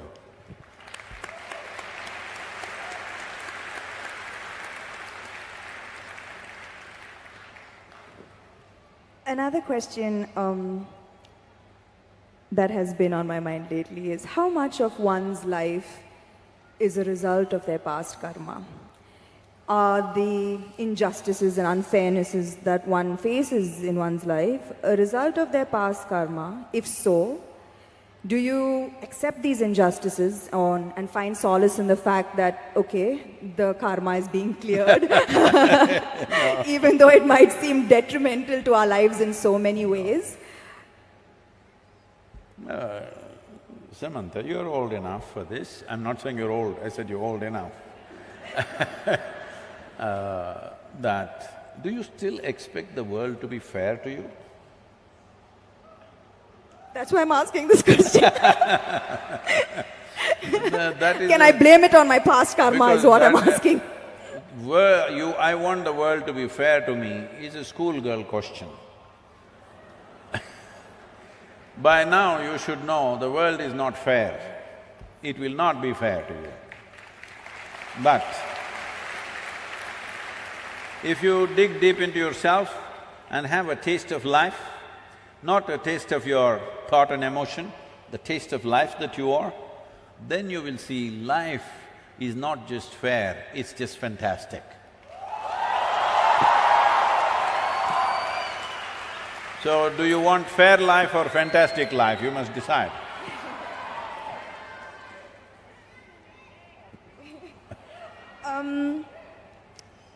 I've noticed this, that beyond the material ego, there is now suddenly a widespread… Who's this ego guy, your friend?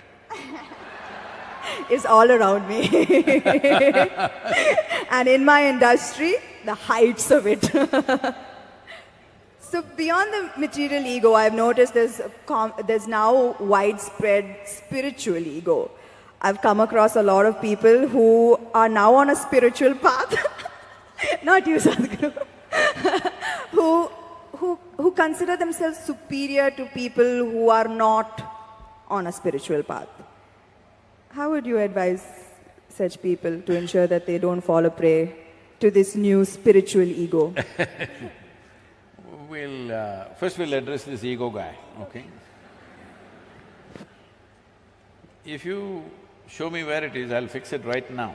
I wish I knew where it was, it just keeps coming suddenly. So, you don't know where it is. The thing is just this, see, at certain moments, as a person, as a woman, you are a beautiful person, wonderful person, I mean. I'm sorry, I didn't say only at certain times you're beautiful, you're always beautiful, but certain times you're wonderful, all right? Certain moments maybe you're nasty, possible. So whenever you're nasty, you say, it's my ego. Why don't you say, it's me, I'm sometimes wonderful, sometimes nasty. If you see this, naturally nastiness will go down. But if you say, whenever you're nasty, Mr. Ego does this, and you don't know where he is, you don't know his address or ID, nor do you know his phone number, so how do you fix this guy? So everybody has this going in their life, because this is spiritual jargon without being spiritual is all over the place, particularly in India, because we have, 15, 20,000 years of spiritual history, so we know all the words. We know what Atma, Paramatma, this one, that one, Ahankara, everything we know, words only. Words only, noted. So we can just throw words like this and confuse the Western population quite a bit. Because if you come here, they'll say Mukti, Shakti, this one, that one, all kinds of things. They'll think… I know a lot of people who've gone and set up spiritual centers in the West, particularly in America, because they just know one chant, just one chant. Okay, Asatoma Sadgamaya, with this they run the whole thing. So unfortunately, spirituality, in some ways it's come there. It's come there because there is need in the society, there is not enough source. Because of that, people are manufacturing this here and there. I must tell you this. Is it okay if I take a few minutes? This happened, a few years ago, 15, 16 years ago. And I was in United States, and then somebody in the office, our office, told me, Sadhguru, did you know every day 100,000 people are typing out the word spiritual? I said, is that so? Type it out and see what comes out. Are we even there in the picture? They typed out spirituality. First thing that comes up is a spa in Mexico. You've been there?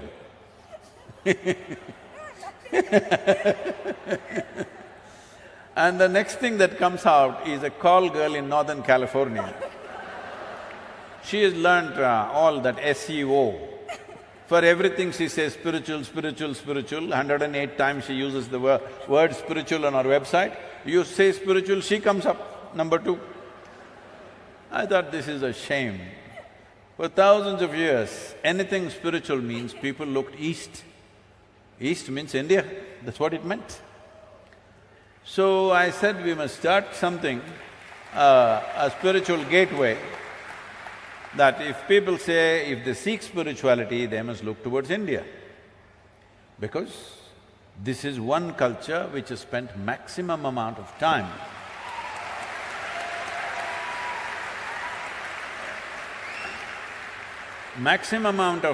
exploring human consciousness and the mechanics of what a human being is, how this functions on the surface and its very core.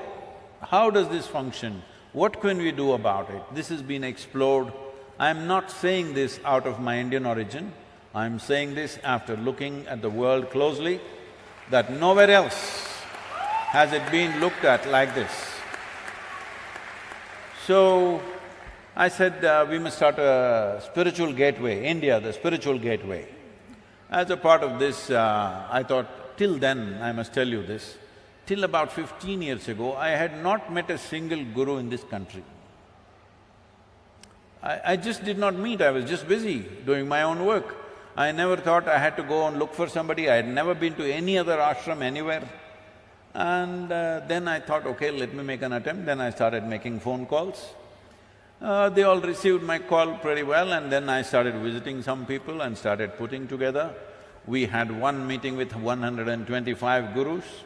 We made this thing that nobody talks about their philosophy. You keep your philosophy, this is just a meeting. This is just about how to enhance your ashram or your yoga center, whatever you have, how to enhance the quality.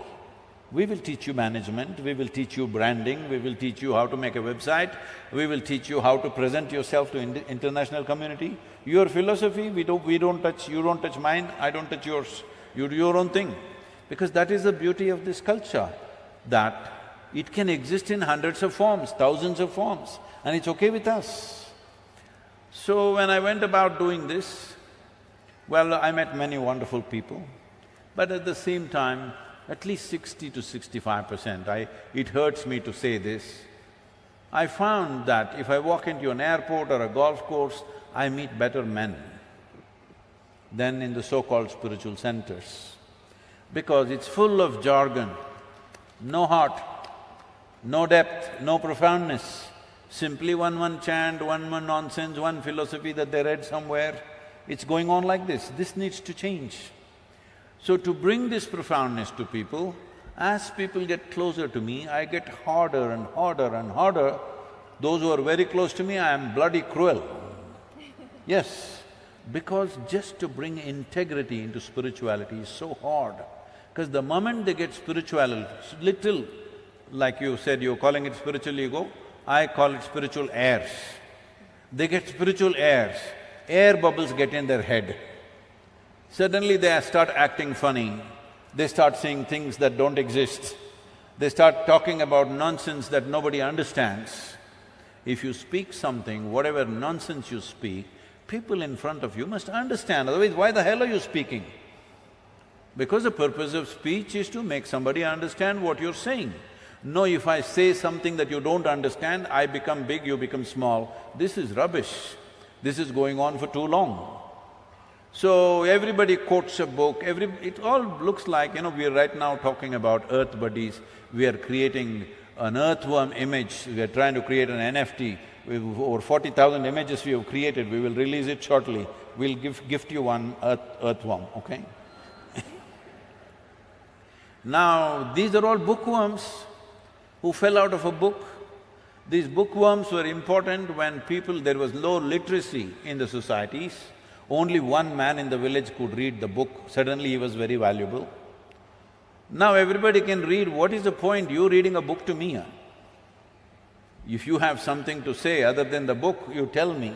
If you're going to read a book, what is the point? When I was in graduation, when I was in the university, I made an agreement with the teachers, I will not come and bother you with my questions, just give me attendance, I will stay out. Because if you go there, from the first moment you go there, first attendance, that's the only interesting thing. And after that, they're just reading some notes and everybody is writing down. Those days, fountain pens, kara kara kara kara, it makes noise. I don't like it. As I say, if everything is in that book, give it to us, we'll photocopy it and give it back to you. I don't have to come, you don't have to come. I I have many interesting things to do in the town. I don't know about you, but I have many interesting things to do in the town. I don't have to sit here and write down, I can photocopy this. So they didn't want me, so I said, give me attendance. Only once a month I went there to check my attendance, whether they were keeping the deal. I sat in the garden outside, okay? Why I am saying this is, when you are also literate, why should somebody read the damn book to you? You read. If they have something to say which no book can say, of course, then you must listen.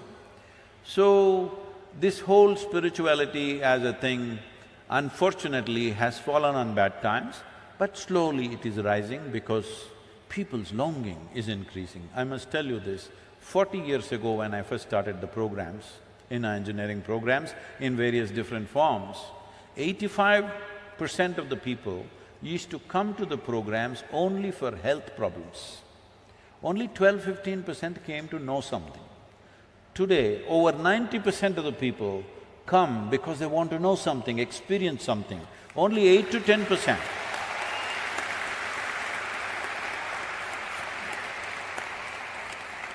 Only 8 to 10% are coming for health issues, which is a significant change in human consciousness. About this ego business, this is one thing we must settle. See, within you, is there only one person or two? I think one. You think one? I'm going to go with one. One. That means you're an individual. An individual means, the word individual comes from indivisible. You're not further divisible, that's good, you're an individual. If you are two, then you're either schizophrenic or possessed, psychiatrist or exorcist. Either a psychiatrist or an exorcist has to come. So this is very important, everybody settle this, that don't talk about Atma, Paramatma, ego, this one, that one. You are an individual. What kind are you? Are you a wonderful one or a nasty one? Fix the damn thing.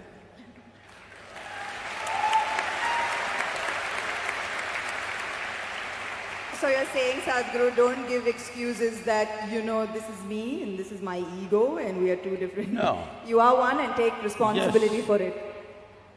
If you do that, definitely you will eliminate the nastiness to whatever extent possible. Thank you, Sadhguru. My last question is, there is a criticism that New Age spirituality is for the wealthy and privileged. How would you advise an underprivileged householder who has neither the money nor the time to embark on a spiritual journey, although they are seeking for it? Why is he holding on to a house? You said householder, right? Yes. Why are they holding on to a house? You should live in a house, you should not hold on to it. Right now that's their problem. They are holding on to a house. Their whole life is around what they own, what they possess. Obviously, they can't leave the damn place and go anywhere. So the moment your possessions decide the quality of who you are, then you yourself become a material. There's a question there. Ask. I'm sorry, I didn't get the last… No, I'm saying, the moment your possessions decide the quality of who you are, then you will also become a material part. You will not be a human anymore, you will not be a consciousness anymore. Material is there, things are there, clothes are there, home is there, all this is there. Why? Because if you do not arrange this convenience, every day you will be only struggling for that. You won't do anything worthwhile in your life. Because every day if you have to earn your food, can you think of anything higher, I'm asking? Whole attention will be just on that. The idea of making arrangements for ourselves as it's convenient for us is so that our intelligence, our creativity, our possibilities find expression in life. Every day if you have to worry about where is my food today, then you can't do anything worthwhile. So do not misunderstand possessions as a way of enhancing your life. It is a way of making your life convenient so that you can focus on what you want to do. If you have to earn your dinner from now to dinner time, what can you do? What worthwhile things can you do? You'll only have to go foraging for food, isn't it? So, arrangements are there in everybody's life. How much arrangement is needed? As much as is needed for your kind of life, so that arrangements never become an impediment. For most people, it's an impediment because if somebody is a householder, he'll be holding the house and sitting right there. That's what most people are doing. That is what most people are doing. I'm talking about 80, 90-year-olds. They say, I want to come to the ashram, Sadhguru, but… What is but? But is nobody to take care of the house. Leave the goddamn house and come, you're 85 years of age.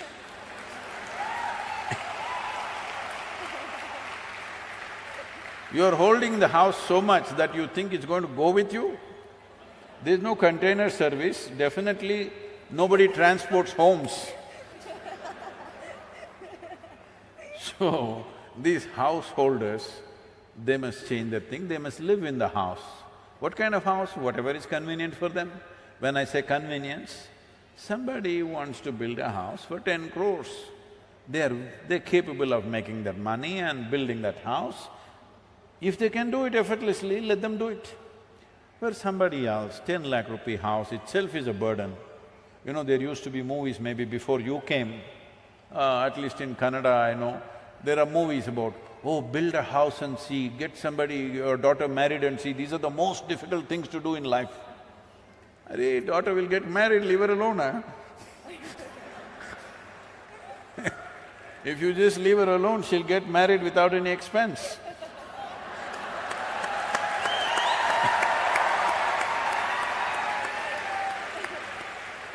And building a house, if it is such a burden, why the hell are you building a house? You know? I was in United States and they were asking me, Sadhguru, is it true next time when Jesus comes, he will come in, what is that, Salt Lake City?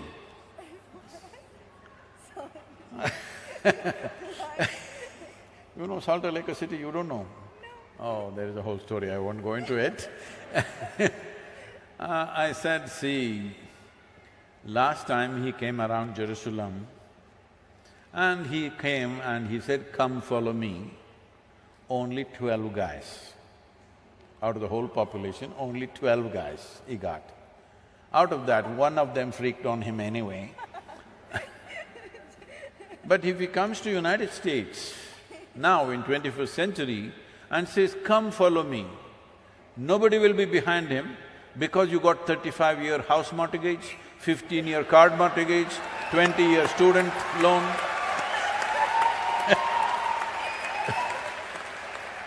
Where will you go?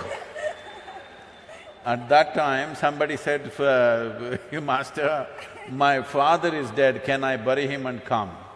That man says, leave the dead to the dead. And you, if he says, leave the bank to the bank, bank will come and catch you anyway. Once you have mortgage, 35 years, 35-year mortgage, what is your lifespan? 10,000 years, is it? I mean, what kind of life is this? In 35 years, if something spectacular happened here, you can't change the direction of your life, what kind of life are you building for yourself? Hello? Life should be light and agile. You're going this way because this is all you know right now. If something really spectacular shines here, you must be able to go there. Otherwise, what kind of life is this? So only then, only when you have that freedom, spiritual process will thrive in a given society. So right now when you say, well, instead of householders, let me go to those people who are living in huts, who are struggling for daily food. It will be obscene for me to go to that man or woman who is struggling for daily bread to go and tell, come, let's meditate. I will never do such an obscene act. I will talk about how to get better bread, how to get it, what to do. Because when a human being is hungry, you talking to him of mukti is the worst possible thing you can do. So, this is important that we understand. This is important that we understand that if finer aspects of life has to come alive in a society, basic survival should be taken care of for everybody. Only then it's possible. When large number of people are struggling for survival, finer things won't come. Forget about spirituality, even art, music, fine things won't happen, isn't it? Where is the time to appreciate art? Where is the time to look at finer things? Where is the time to look at a sunrise or a sunset when you're struggling for your food on a daily basis? So it's extremely important. Basic economic well-being has to happen if spirituality has to thrive. And the reason why… you can save that for the end, okay? I'll give you 10 minutes to go on clapping, okay? The reason why spiritual process thrived the way it thrived in this land is because we had a spell, a golden period of 8 to 10,000 years of well-being. That is when spirituality thrived, because everybody ate well. After that, what? Because if you had come here as any other creature on this planet, stomach full, life settled. But once you come as a human being, stomach empty, only one problem, stomach full, 100 problems. You got 100? Hey, 99 now. So, this is the nature of a human being, that only after survival is taken care of, what it means to be human becomes relevant to you. When your survival is in question, you're just another creature, like every other creature. Only when survival is taken care of, what are the other aspects of being human beyond eating, sleeping, reproduction and dying one day? What else can I do with myself? This comes up only when there is some assurance of survival. This is why I am constantly in economic forums and economic conferences, because economically, if there is no well-being in a society, who the hell will merit it?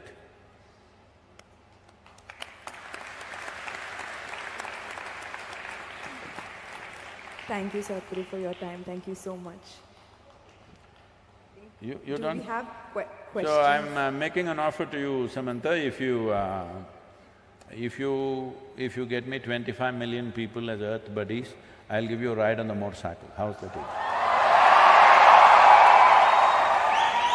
I mean, I think I can, I can. Okay, then it's a promise. I'll beg if I have to. So, it can touch 275. Sorry? It is capped at 275. But if you want, I can remove the cap and make it more. Zoom in. I think do we have time for a few questions from the audience? Yes.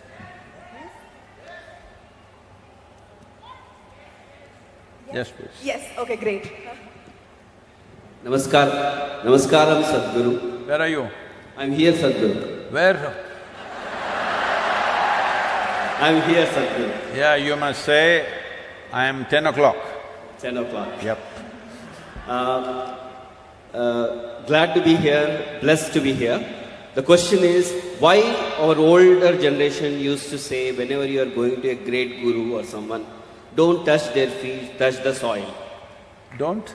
Touch their feet, touch the soil, and then you come up. Why you used to say that? I had this question. I did not get that question. Please, if you can repeat. So, elderly people used to say that whenever you visit a great guru, don't directly touch their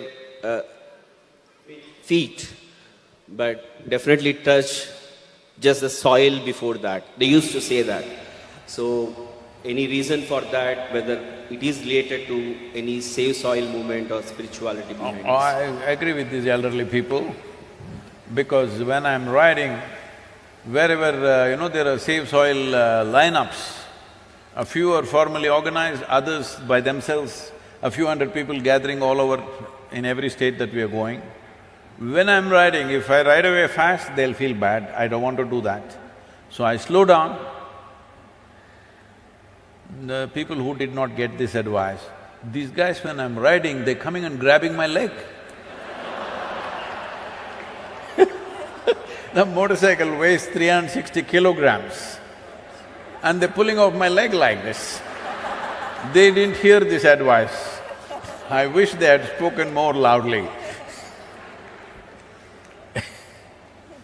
So the thing is, see, to touch a human being, even if it's a child, they must be willing, isn't it? When they're willing, maybe you can hold their hand, maybe you can hug them, maybe you can touch their feet.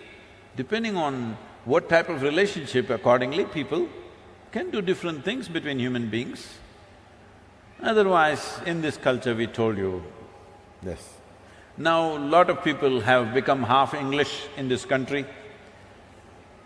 They don't know why hands are shaken. Even in India, everybody is grabbing everybody's hands and doing like this with both the hands. You need to understand this handshaking came because of the cold in England. It's so cold, when you hold hands, you don't do that in 40 degrees centigrade. Sweaty palms. And on top of it, many of them are wearing jackets in 40 degrees centigrade. I was at a corporate meeting, a few years ago in Mumbai. It was a board meeting, they invited me because they wanted some advice on something. And everybody was in their jackets and ties. Outside temperature was around 36, 37. I said, see, if I had put my money in your company and I saw you guys wearing jackets and ties in 37 degrees, I would take away my money immediately, because you guys don't know what you're doing. Isn't it? You're supposed to manage everybody's money. You must feel the weather, hello? You must always be sensing for every sign that is there around you, economic signs maybe, business signs, but if you don't even notice the weather, you wear jacket, no Sadhguru, it is a requirement. Who made the requirement? Who told you it's a requirement? No, it's it is expected. I said, who the hell is expecting, huh? Why are you wearing a tie in India when the temperatures are the way they are? All this is done to prevent cold affecting your throat. You in summer, you're wearing ties and walking around. This is slavery at the core of Indian mind, this needs to go. I was in our tribal school. The government is running a small one-room school in the tribal village. We were educating the children in the ashram, but the government opened a small school, one-room school, one teacher who comes once in a way.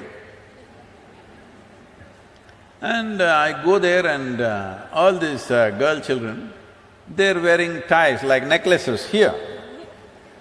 They think it's a kind of a necklace, they were wearing it here. I said, what is this? Why is the state government insisting these girls should wear a tie to the school? Where the hell are we? So I'm saying, it is time we rejig this nation in so many ways. It's good to touch the soil where the Guru has stepped rather than grabbing his feet. So, don't molest the Guru's feet without his permission.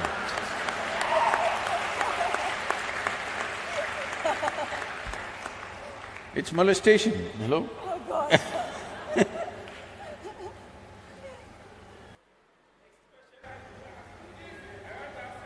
Yeah, get the microphone. Where's the microphone, please?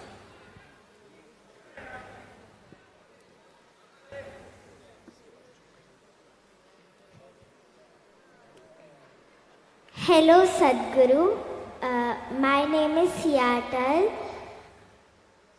I have this question that I don't have any followers.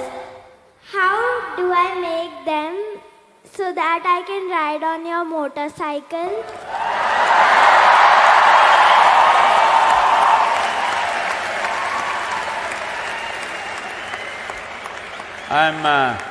I'm reducing the number from 25 million to just 1,000 for you. If you get me 1,000, you get the ride. 1,000 you can do, I know you're capable of that.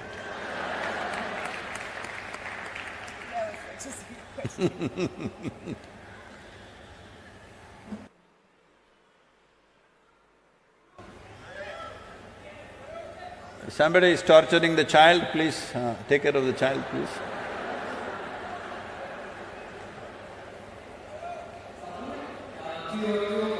Where are you? Okay. Yeah. Hi Sadhguru, this is Anup Kumar Yama here. I'm the world champion gold medalist in Arjuna Awadi in roller skating. What did he say? I'm sorry, I'm not able to get it. Yeah, Sadhguru, I'm the world champion in roller skating and in Arjuna Awadi. So my question is, you have another 4,000 kilometers to go. Will you actually skate because it is more good of an exercise for you? Thank you, sir. No. I promise you'll have no broken bones though. I'm not going to break my bones on the motorcycle either.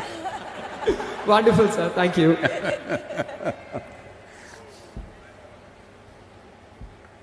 I told you it's capped at 275. What are you capped at?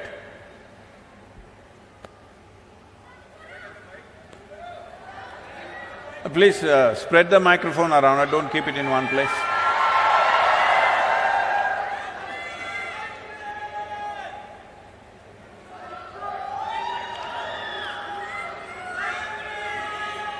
Do this quick. Where is the microphone, please? 2 o'clock again. Thank God I got the mic. Okay, please. Namaskaram Sadhguru. Warm greetings Samantha. Hello everyone. What? So… You must hold the microphone a little closer. You've seen Lady Gaga? Like that. Not like this, like this. Yes. See. Sadhguru, my question is, why is there a difference in the receptivity level when spiritual seekers or when spiritual gurus speak? I hope you got the question. Which is why I brought my cue cards as well. Huh? Which is why I brought my cue cards. See, you should have brought the cue card like Samantha. Okay, let me give you one example. No. I've been in satsang. When an online satsang happens, I see many spiritual seekers making different kind of sounds, but I don't feel that way. I just feel blissful. Can you answer my question? Thank you, Sadhguru. So they are all freaking, why am I not freaking? That's a question.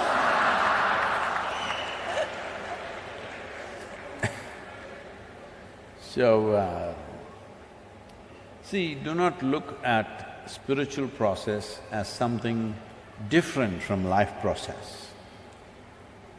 If two people eat the same food, both of them will not get the same level of nourishment. This is a fact. Same food, if two people eat, one person what they get out of it, another person what they get out of it is at a different level.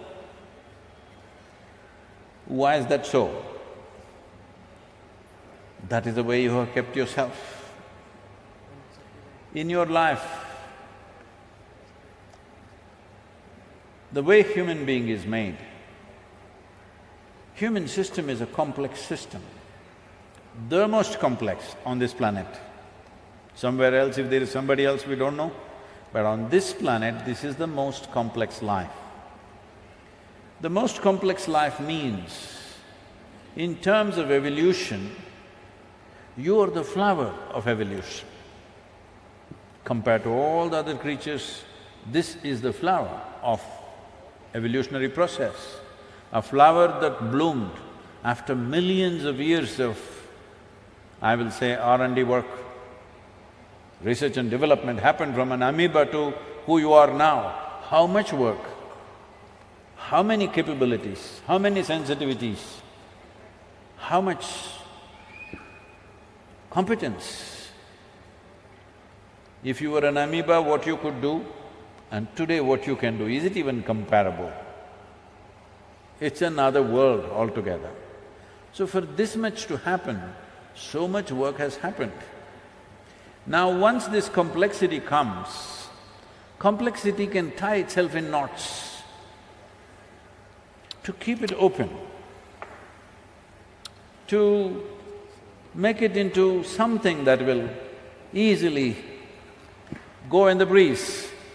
If this was little damp, it wouldn't go. If it is little knotted, it wouldn't go. It has to… if the breeze comes, it must fly. But that is not happening to many lives because they've knotted themselves up. Why do they knot themselves? See, I don't know how old you are.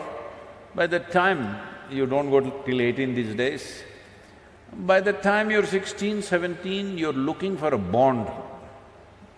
When bond ages, it becomes a bondage. Why are you looking for bondages? Because you're afraid of freedom. Freedom is a terrible thing. Anything can happen to you. Hello? Freedom is a terrible thing because anything can happen to you. People come to me and say, Sadhguru, please bless us, nothing should happen to me. Say, what kind of blessing is this? Let everything happen to you, huh? Let everything that can happen in life happen to you. What is it? Nothing should happen to you means you must be dead. Why are you even alive? So essentially, this is a hangover from the past. Right now, human being is in that state. Like if you kept a bird in a cage for many years and one day you took away the door. But the bird just sits there because food comes there, it's safe, it need not do all this nonsense. Lot of work, hello? Flying is lot of work, isn't it? Simply you can sit there and do kiki, pee, pee, pee and eat. That's what most human beings are choosing to do. What is safe? Householders, holding on to the house because it's safe. I'm not against your house. You need a house as a human being, you can't sleep under a tree. You need a house, but you should live in the house, not holding it. In your mind, if you're holding on to it, then you are a caged bird. As I told you, I know people who are 80, 90 years of age, they can't come for 3 days, they want to come desperately, Sadhguru, I want to come and be in your presence.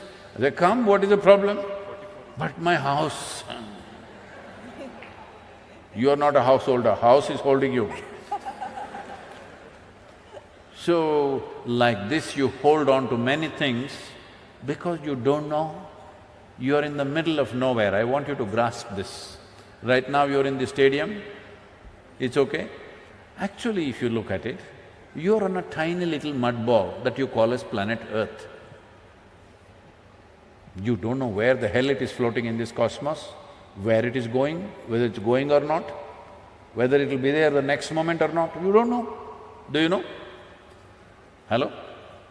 Does anybody know, I'm asking? No.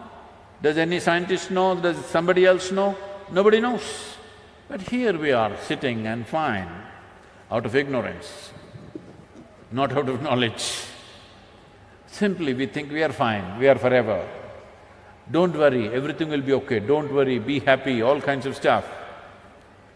No, the beauty of life is to know all the possibilities and still not to be perturbed or disturbed by that. Not knowing anything and you're okay, that's okay for a child. If you stay that way, we call you a retard. Yes, I know it's a harsh word to use, but that is the case. Because keeping yourself ignorant and thinking you're innocent is a retarded way of existence, isn't it? Hello? Am I saying harsh things to you? I'm like this, I'm horrible only, what to do? Because I am not here to say sweet things and put you to sleep. I am here to awaken people.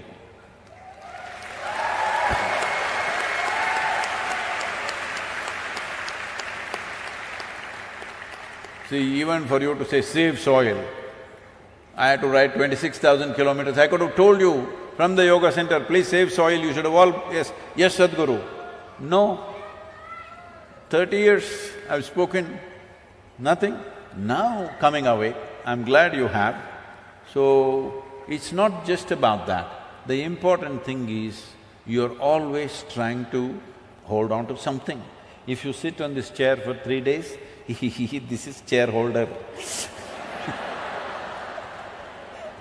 Anything that you touch sticks to you. If I want you to imagine yourself, because right now it's happening mentally, let's say it happened physically. Oh, this is my vessel, it got stuck to you. This is my chair, it got stuck to you. This is my person, got stuck to you. That is my brother, my sister, my wife, my husband, everybody got stuck to you. What a heap of mess you will be. Physically imagine what all is stuck to you in your mind. If it was all stuck to you physically, how terrible a life it would be. And that's what is happening. Because of that, nothing penetrates, everything you're like a stone wall. So if you have to become like breeze, that everything should flow through you, you should be available to life all the time, there is some work to do. If you simply fall in love with everything, it will happen. But that is a little confusing because your idea of love is again to possess somebody. Hello? Yes, isn't it? See, love means they must belong to you. No, that's not how it is. Love means what you love you must liberate, isn't it? Hello? No? So, if you love the life that is here, because that's all that's here, you must liberate it. This is why mukti is not a concept that somebody made up. This is the innermost longing. But that longing is in many ways suppressed on a daily basis, talking about safety, talking about security, talking about sanity, talking about doing the right thing in the society, your duty, your nonsense. You suppress the mukti or the longing for mukti, which is not a teaching or a philosophy, it is the deepest longing. If I keep you imprisoned in a 5 by 5 cubicle, you will want to become free desperately, isn't it? If I release you into a 10 by 10 cubicle, you'll feel wonderful for 2 days. Then you'll feel this is a terrible prison.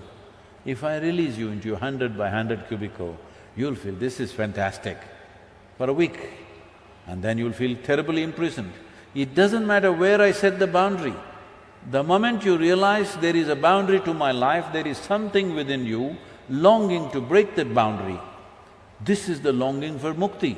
It is not a concept, it is not a philosophy. This is the life's most innate longing is to become free. But freedom is a terrible thing because anything could happen to you. So you bind yourself. Even if you bind yourself, it still happens to you. Life is not going to spare you, it still happens to you. It's like somebody asked me, Sadhguru, some of my friends say they function really well. When they drink alcohol, when they smoke marijuana, they become very creative, they become very effective. Yeah, that guy also. All this. So I said, see, nobody becomes better, nobody functions better by lowering their faculties. It is just that they become less ashamed of doing things clumsy.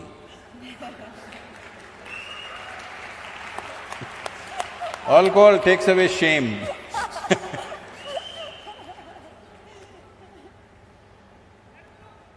Anybody, please take the microphone, whoever. Namaskaram. Namaskaram, Sadhguru. Boo, boo, boo. Here. 1:15. 1 o'clock. 2 o'clock. Okay. Namaskaram, Sadhguru. As we all know that early centuries, our India is in Vishwaguru position. So you are roaming all around the world. So I would like to know what is the position of our country in the world. What is that? Oh, wait. What is that Vishwaguru position? Who the hell is listening to you? Who the hell has been listening to you to call yourself a guru in the world? Okay. Hello? You think the world is listening to India? Yeah, before that, many we have listened about it, that Vishwaguru is our India. So I would like to know what is the position of our country in the world. Okay. So,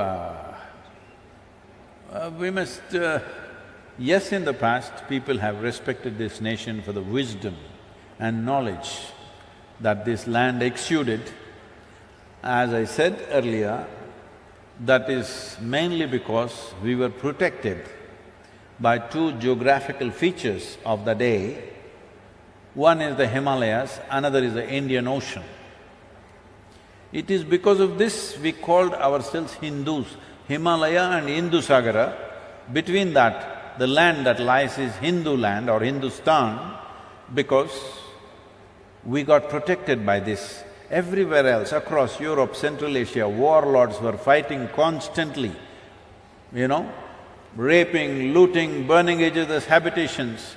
But we were in a peaceful place because they couldn't cross Himalayas, nor did they have the means to cross the Indian Ocean and get here. Once they managed to cross Himalayas, after that you know what happened in the last 1,000 years, all right? So, because of that kind of protected geography, we invested in science, mathematics, music, spiritual process in a very big way. But at the same time, we did not produce fighting men. For that we paid the price. Now we have realized that and doing whatever we are doing, it's fine. So, yes, it is true at one time anything spiritual, anything profound means look towards India was a natural process. But I don't think we have that right now. We must gain it once again because we still have the possibility, we still have the fundamentals for that. We have the fundamentals, but we have to build on it. But there is a problem of, as I said, all sorts of people going and setting up spiritual centers in the West and doing some silly things and getting ridiculous amount of bad press out there. And what I have seen is, now it is different. Wherever I go, every door is open in the world. But in the last 30 years, every door was closed. A university, a conference, important events in the world, everything was closed for an Indian guru because people who went ahead of me had made sure that everything is sealed. Really, you had to really work hard and prove your worth, otherwise nobody would open a door for you. Today, everybody wants us, that's different, but unfortunately this has happened. A guru is a four-letter word, it's a bad word. What, you're a guru? They say, oh Sadhguru, you don't look like a guru. You don't talk like a guru. How is a guru supposed to talk? Oh, they're supposed to say some inane stupid things that nobody understands. Yes, really openly, some top influencers in United States telling me this. A guru is supposed to say some inane, miserable things that nobody understands and nobody cares. Only in his community, people who don't know how to read that book, when he reads the book, they're listening to him. So unfortunately this has happened, but in many ways, we are once again putting India back on the spiritual map of the world in a big way. The reach across Africa, South America, North America, Europe, Central Asia is like almost 100%. I must tell you this incident. I was in Côte d'Ivoire, or it's called as Ivory Coast. I was in Abidjan, which is the capital. I was there for the COP15. My Saudi Arabian visa was not cleared.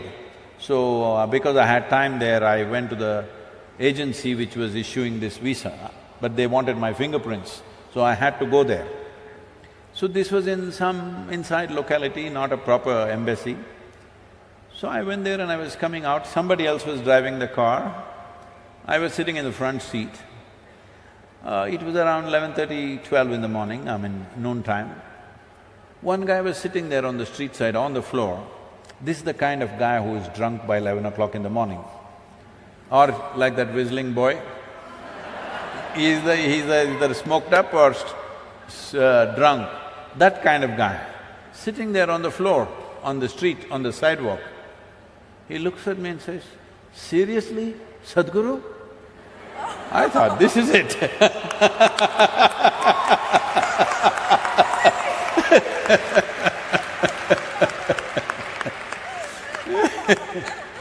So, we are once again touching the world.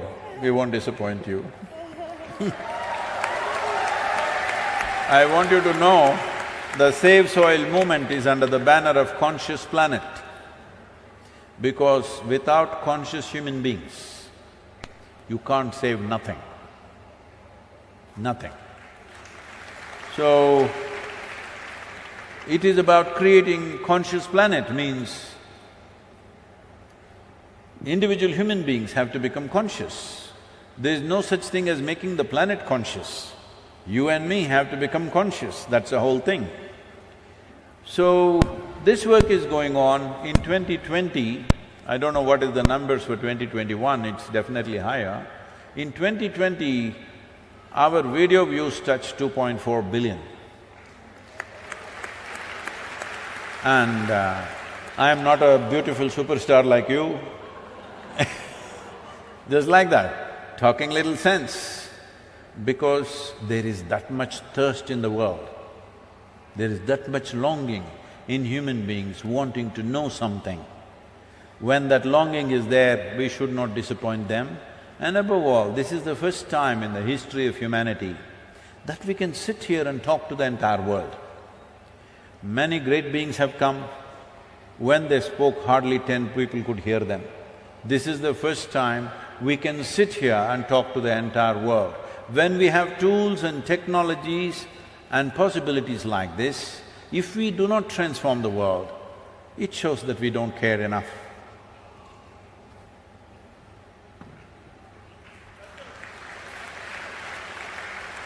Namaskaram. Hello sir, hello sir, hello ma'am. So my question to you is, what on an individual level can… Ask her also, huh? Yeah, I think it's for both of you, sir, Okay. ma'am. So what on an individual level can I contribute to make a difference and to save soil? Like, what is the basic contribution can I make as an individual? Because I'm not like a great person like you or ma'am. So, like a common man, what can I do? A small thing to save soil. See, please. One thing is, you being a common man is a lie. First thing, you're not a man. Another thing is, you're not common. I don't see anybody else like you, so you're not common. I know in your life, within yourself, you're very special for your own life, isn't it? Hello? Let's be straight about this. Within your own home, you are a very special person. If somebody treats you in a common way, will you take it? No. So don't use those things are said in political rallies. It's okay. There is no common man in the world. If you meet him in a private space, he's a very special guy. So don't describe yourself like that. You're doing this… I'm sorry, I'm being a little like this, because I'm using this question to prick everybody, not just you. You're doing this as to how I can do less. Because everybody says, Sadhguru, but I am only human. Arey? Being a human means being on top of the world. Of all the creatures on this planet, you are right on the top. Yes or no? In the evolutionary scale of things, You are on top of the world and you say, I am only human. When will you say, I am human? Because human is a great possibility, but you always refer to your humanity as a weakness. You always refer to your humanity as if it can't do anything. So now you have a phone with you. Phone. Is it a smart one or a dumb one? Huh? Smart one, see? Then what's the problem? You have a smart companion with you, always at your beck and call. So when you have such a smart companion, that guy, you call him… you've given him a name? No, because these days people are giving names to their phones. Where is my pinky? Where is my pinky? Somebody was looking for their pinky and I said, what pinky? No, my phone, I call it pinky, it's on it written pinky. So no name for the guy.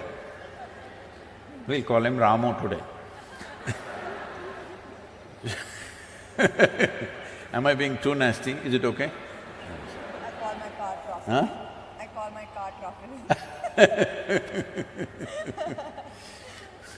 She confessed something, I'm not telling it. So, you have a powerhouse in your hands. This is a powerhouse. Just you, one person. Leave the others, just you. If you are really committed with this kind of a companion in your hand, you can touch the 4 billion people I'm talking about. You can. Will you or will you not? That's left to you. But you have the means to do it. Yes or no? You have the means to do it, every one of you. You have the means to do it. Will you do it or not is the only question. I heard 27.5 voices.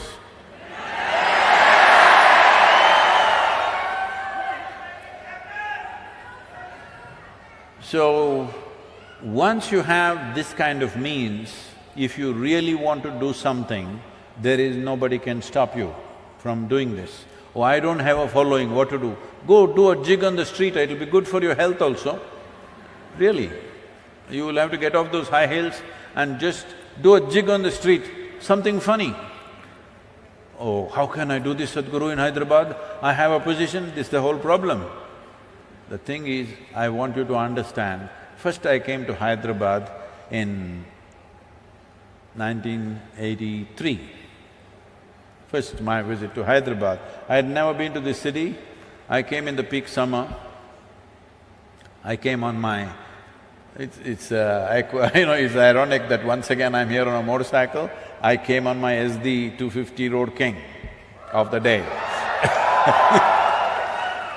So, I always lived in Mysore, Bangalore and largely in the Western Ghats where it's cool, and I came to Hyderabad, the damn place was sweltering in the month of May. Mid-April I came and woof, I couldn't believe it, it was so hot, I'd never been to a place like that. And then because of thirst, I started drinking wherever, whatever, sugarcane juice, all over the place. So, I don't know anybody, this is the first time I'm teaching. I just came here and gave an introduction to auto rickshaw drivers, not auto rickshaw, there were only rickshaws at that time. So I spoke to 7 of them, 2 of them enrolled into the program. I went and spoke in the banks, I on the street sides, or here, there. In about 23 or 24 days, I enrolled 300 people.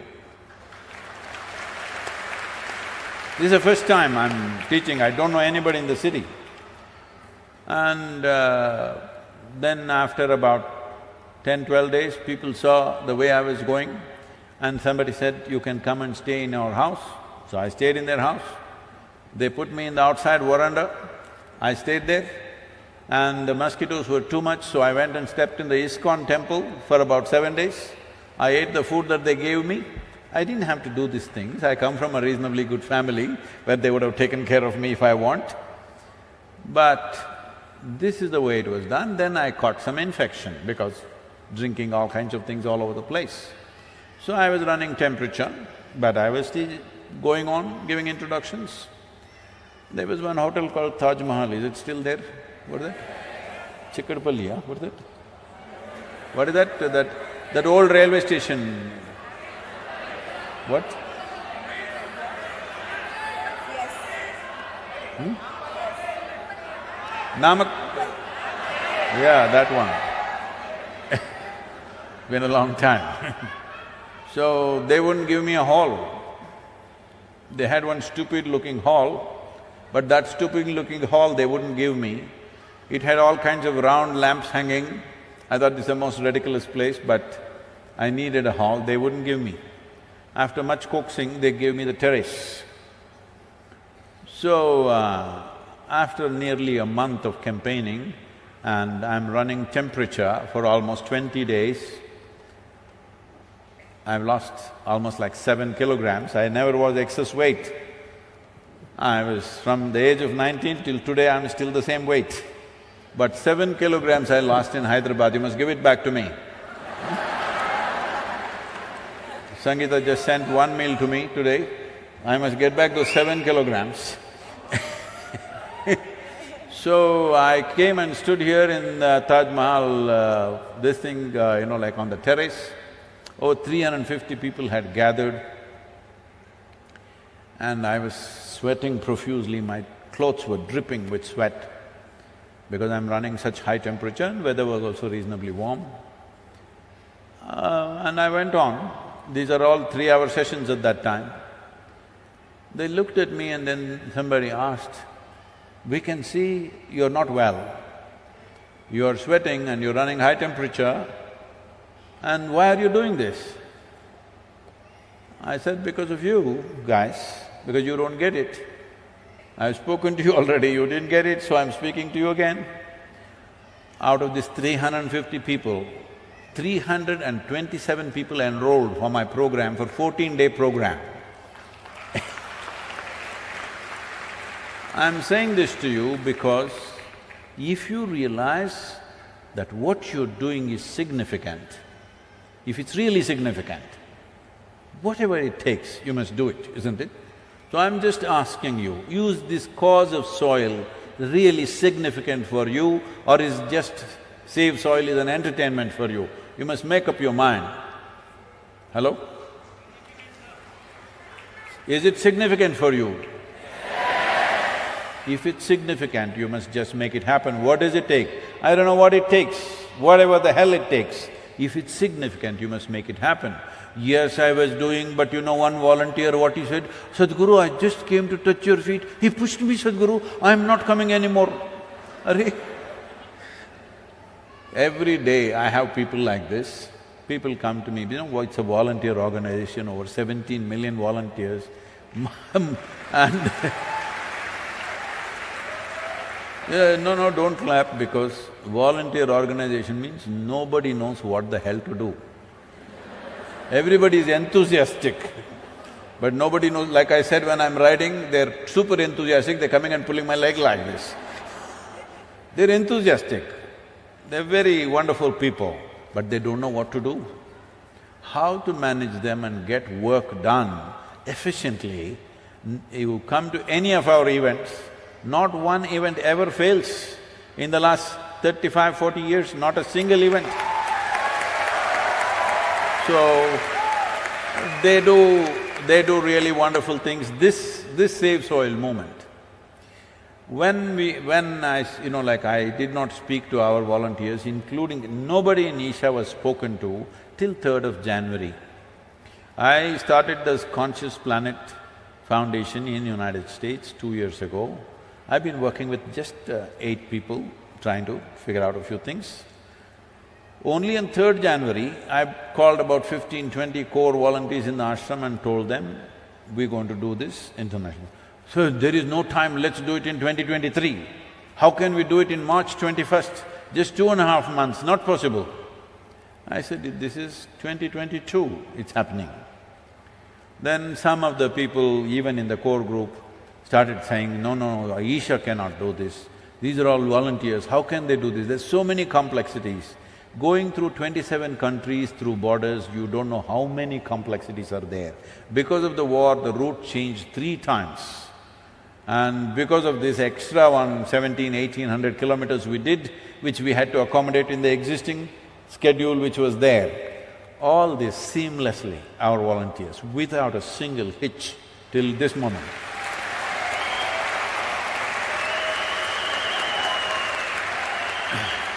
Every event in all these nations booked up 3 to 4 times over. Just halls couldn't take it, that is the only restriction. Otherwise, everywhere there would be 3 times more people. I'm sure even in Hyderabad it would be the same. This is because… but at the same time, because they're volunteers and because they are not professionally trained and above all, they're not working for a living, they're not doing this for a living, every day somebody will come up to me and say, Sadhguru, she's so horrible, I can't work with her, that guy is impossible, I can't work with him. So I tell them, see, if what you're doing is really significant, because in this world only such horrible people are there.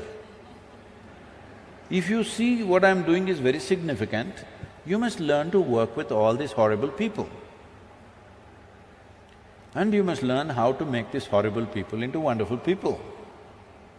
But if you want to work with perfect people, you must go to heaven and today. Yes.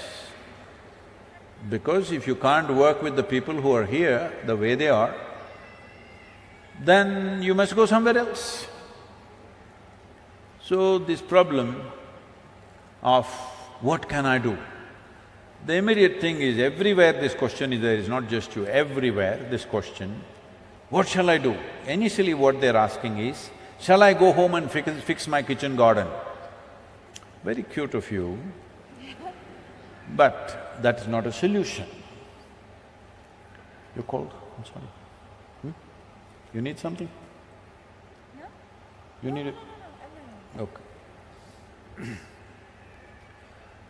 So, for most people who are living in apartments, your kitchen garden may be 2 pots. One may be some kind of a flower thing, another may be 1 tomato hanging there. That's your kitchen garden. You want to go and fix it.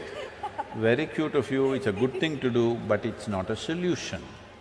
Right now, we are talking about the problem of agricultural lands, which accounts for nearly 71% of the world's arable land. When we talk about agricultural land, we're talking about that piece of geography on which daily human hand is tending to it. Men and women are working on it, and that is in the most horrific state. Not even a single nation, not a single nation in the entire world has the minimum 3% organic content, which makes soil soil, not even one nation.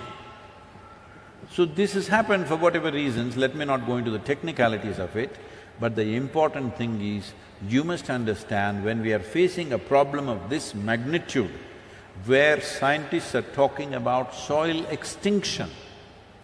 When we use the word extinction, we normally said dinosaurs and dodos. But now we are talking about soil extinction, and that's not a joke. Because just 70, 80 years ago, almost every nation used to face this. At least in our nation, we used to have severe famines every 3 to 4 years.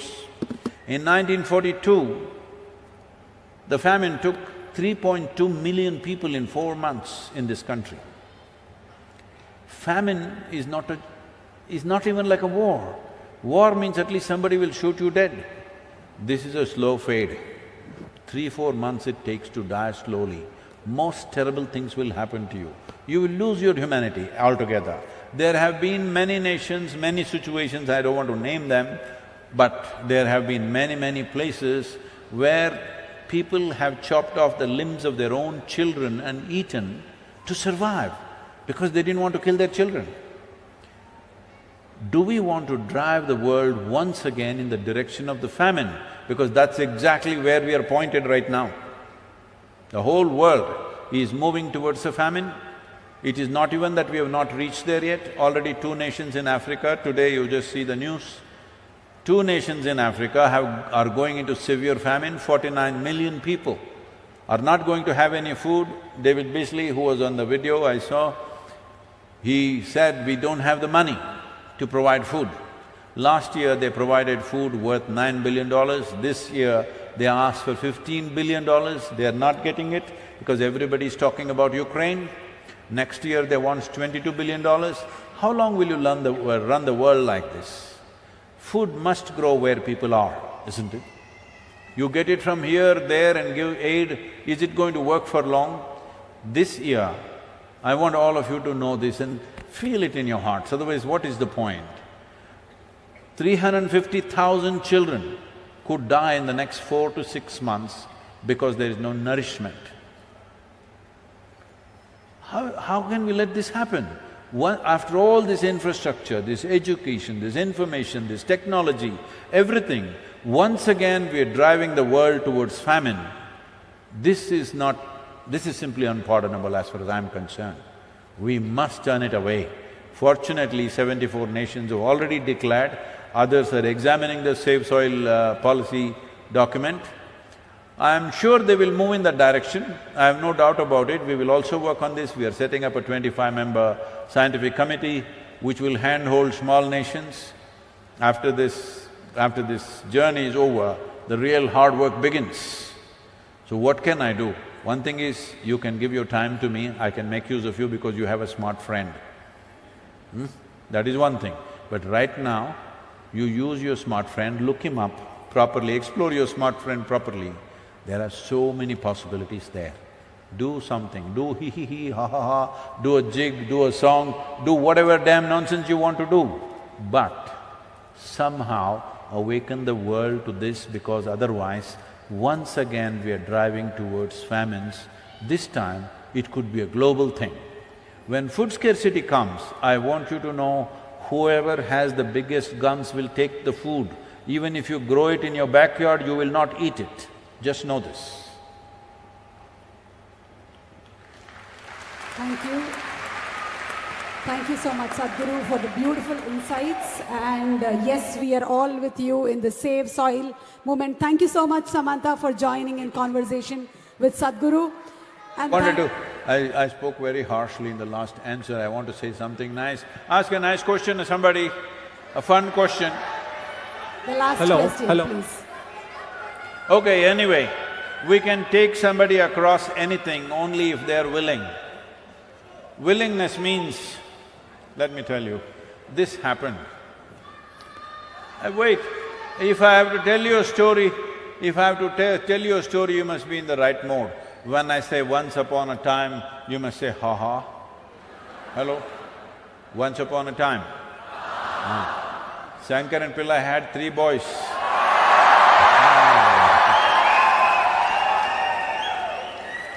And one day, because he was in Telangana, one day he called his boys and said, "You good for nothing people." Am I pronouncing it properly? My accent is correct? You good for nothing fellows, you must do something good in your life. The boys asked, the Telangana boys, they asked, "Father, what is good? We don't know what is good, how to do good." They said, "You don't know what is good? Do something good." "But we don't know what is good, how to do good." "Do something, go out, help an old lady to cross the street, do something like that." So then the boys went out. In the evening they came back. So Shankaran Pillai asked the first boy, "Did you do something good?" "Yes, father, as you said, I helped an old lady to cross the street." "Ah, you are a good boy." Second boy came, he asked him, "Did you do anything good today?" "Yes, father, I helped an old lady to cross the street." "You also found another old lady?" Then the third boy came, he asked, "What did you do?" "I helped an old lady to cross the street, father." "What, all 3 of you found 3 old ladies to cross the street?" No, father, not just 3 of us, we also called our cousin Ramu. Because you don't know, these old ladies are so stubborn, she just wouldn't cross. So you can only help people who are willing. Are you willing? Save soil, let's make it happen. And thank you very much, Samantha, to be here and make this happen. Thank you very much. La la la la la la la. La la la la la la la la. La la la la la la la. La la la la la la. Good.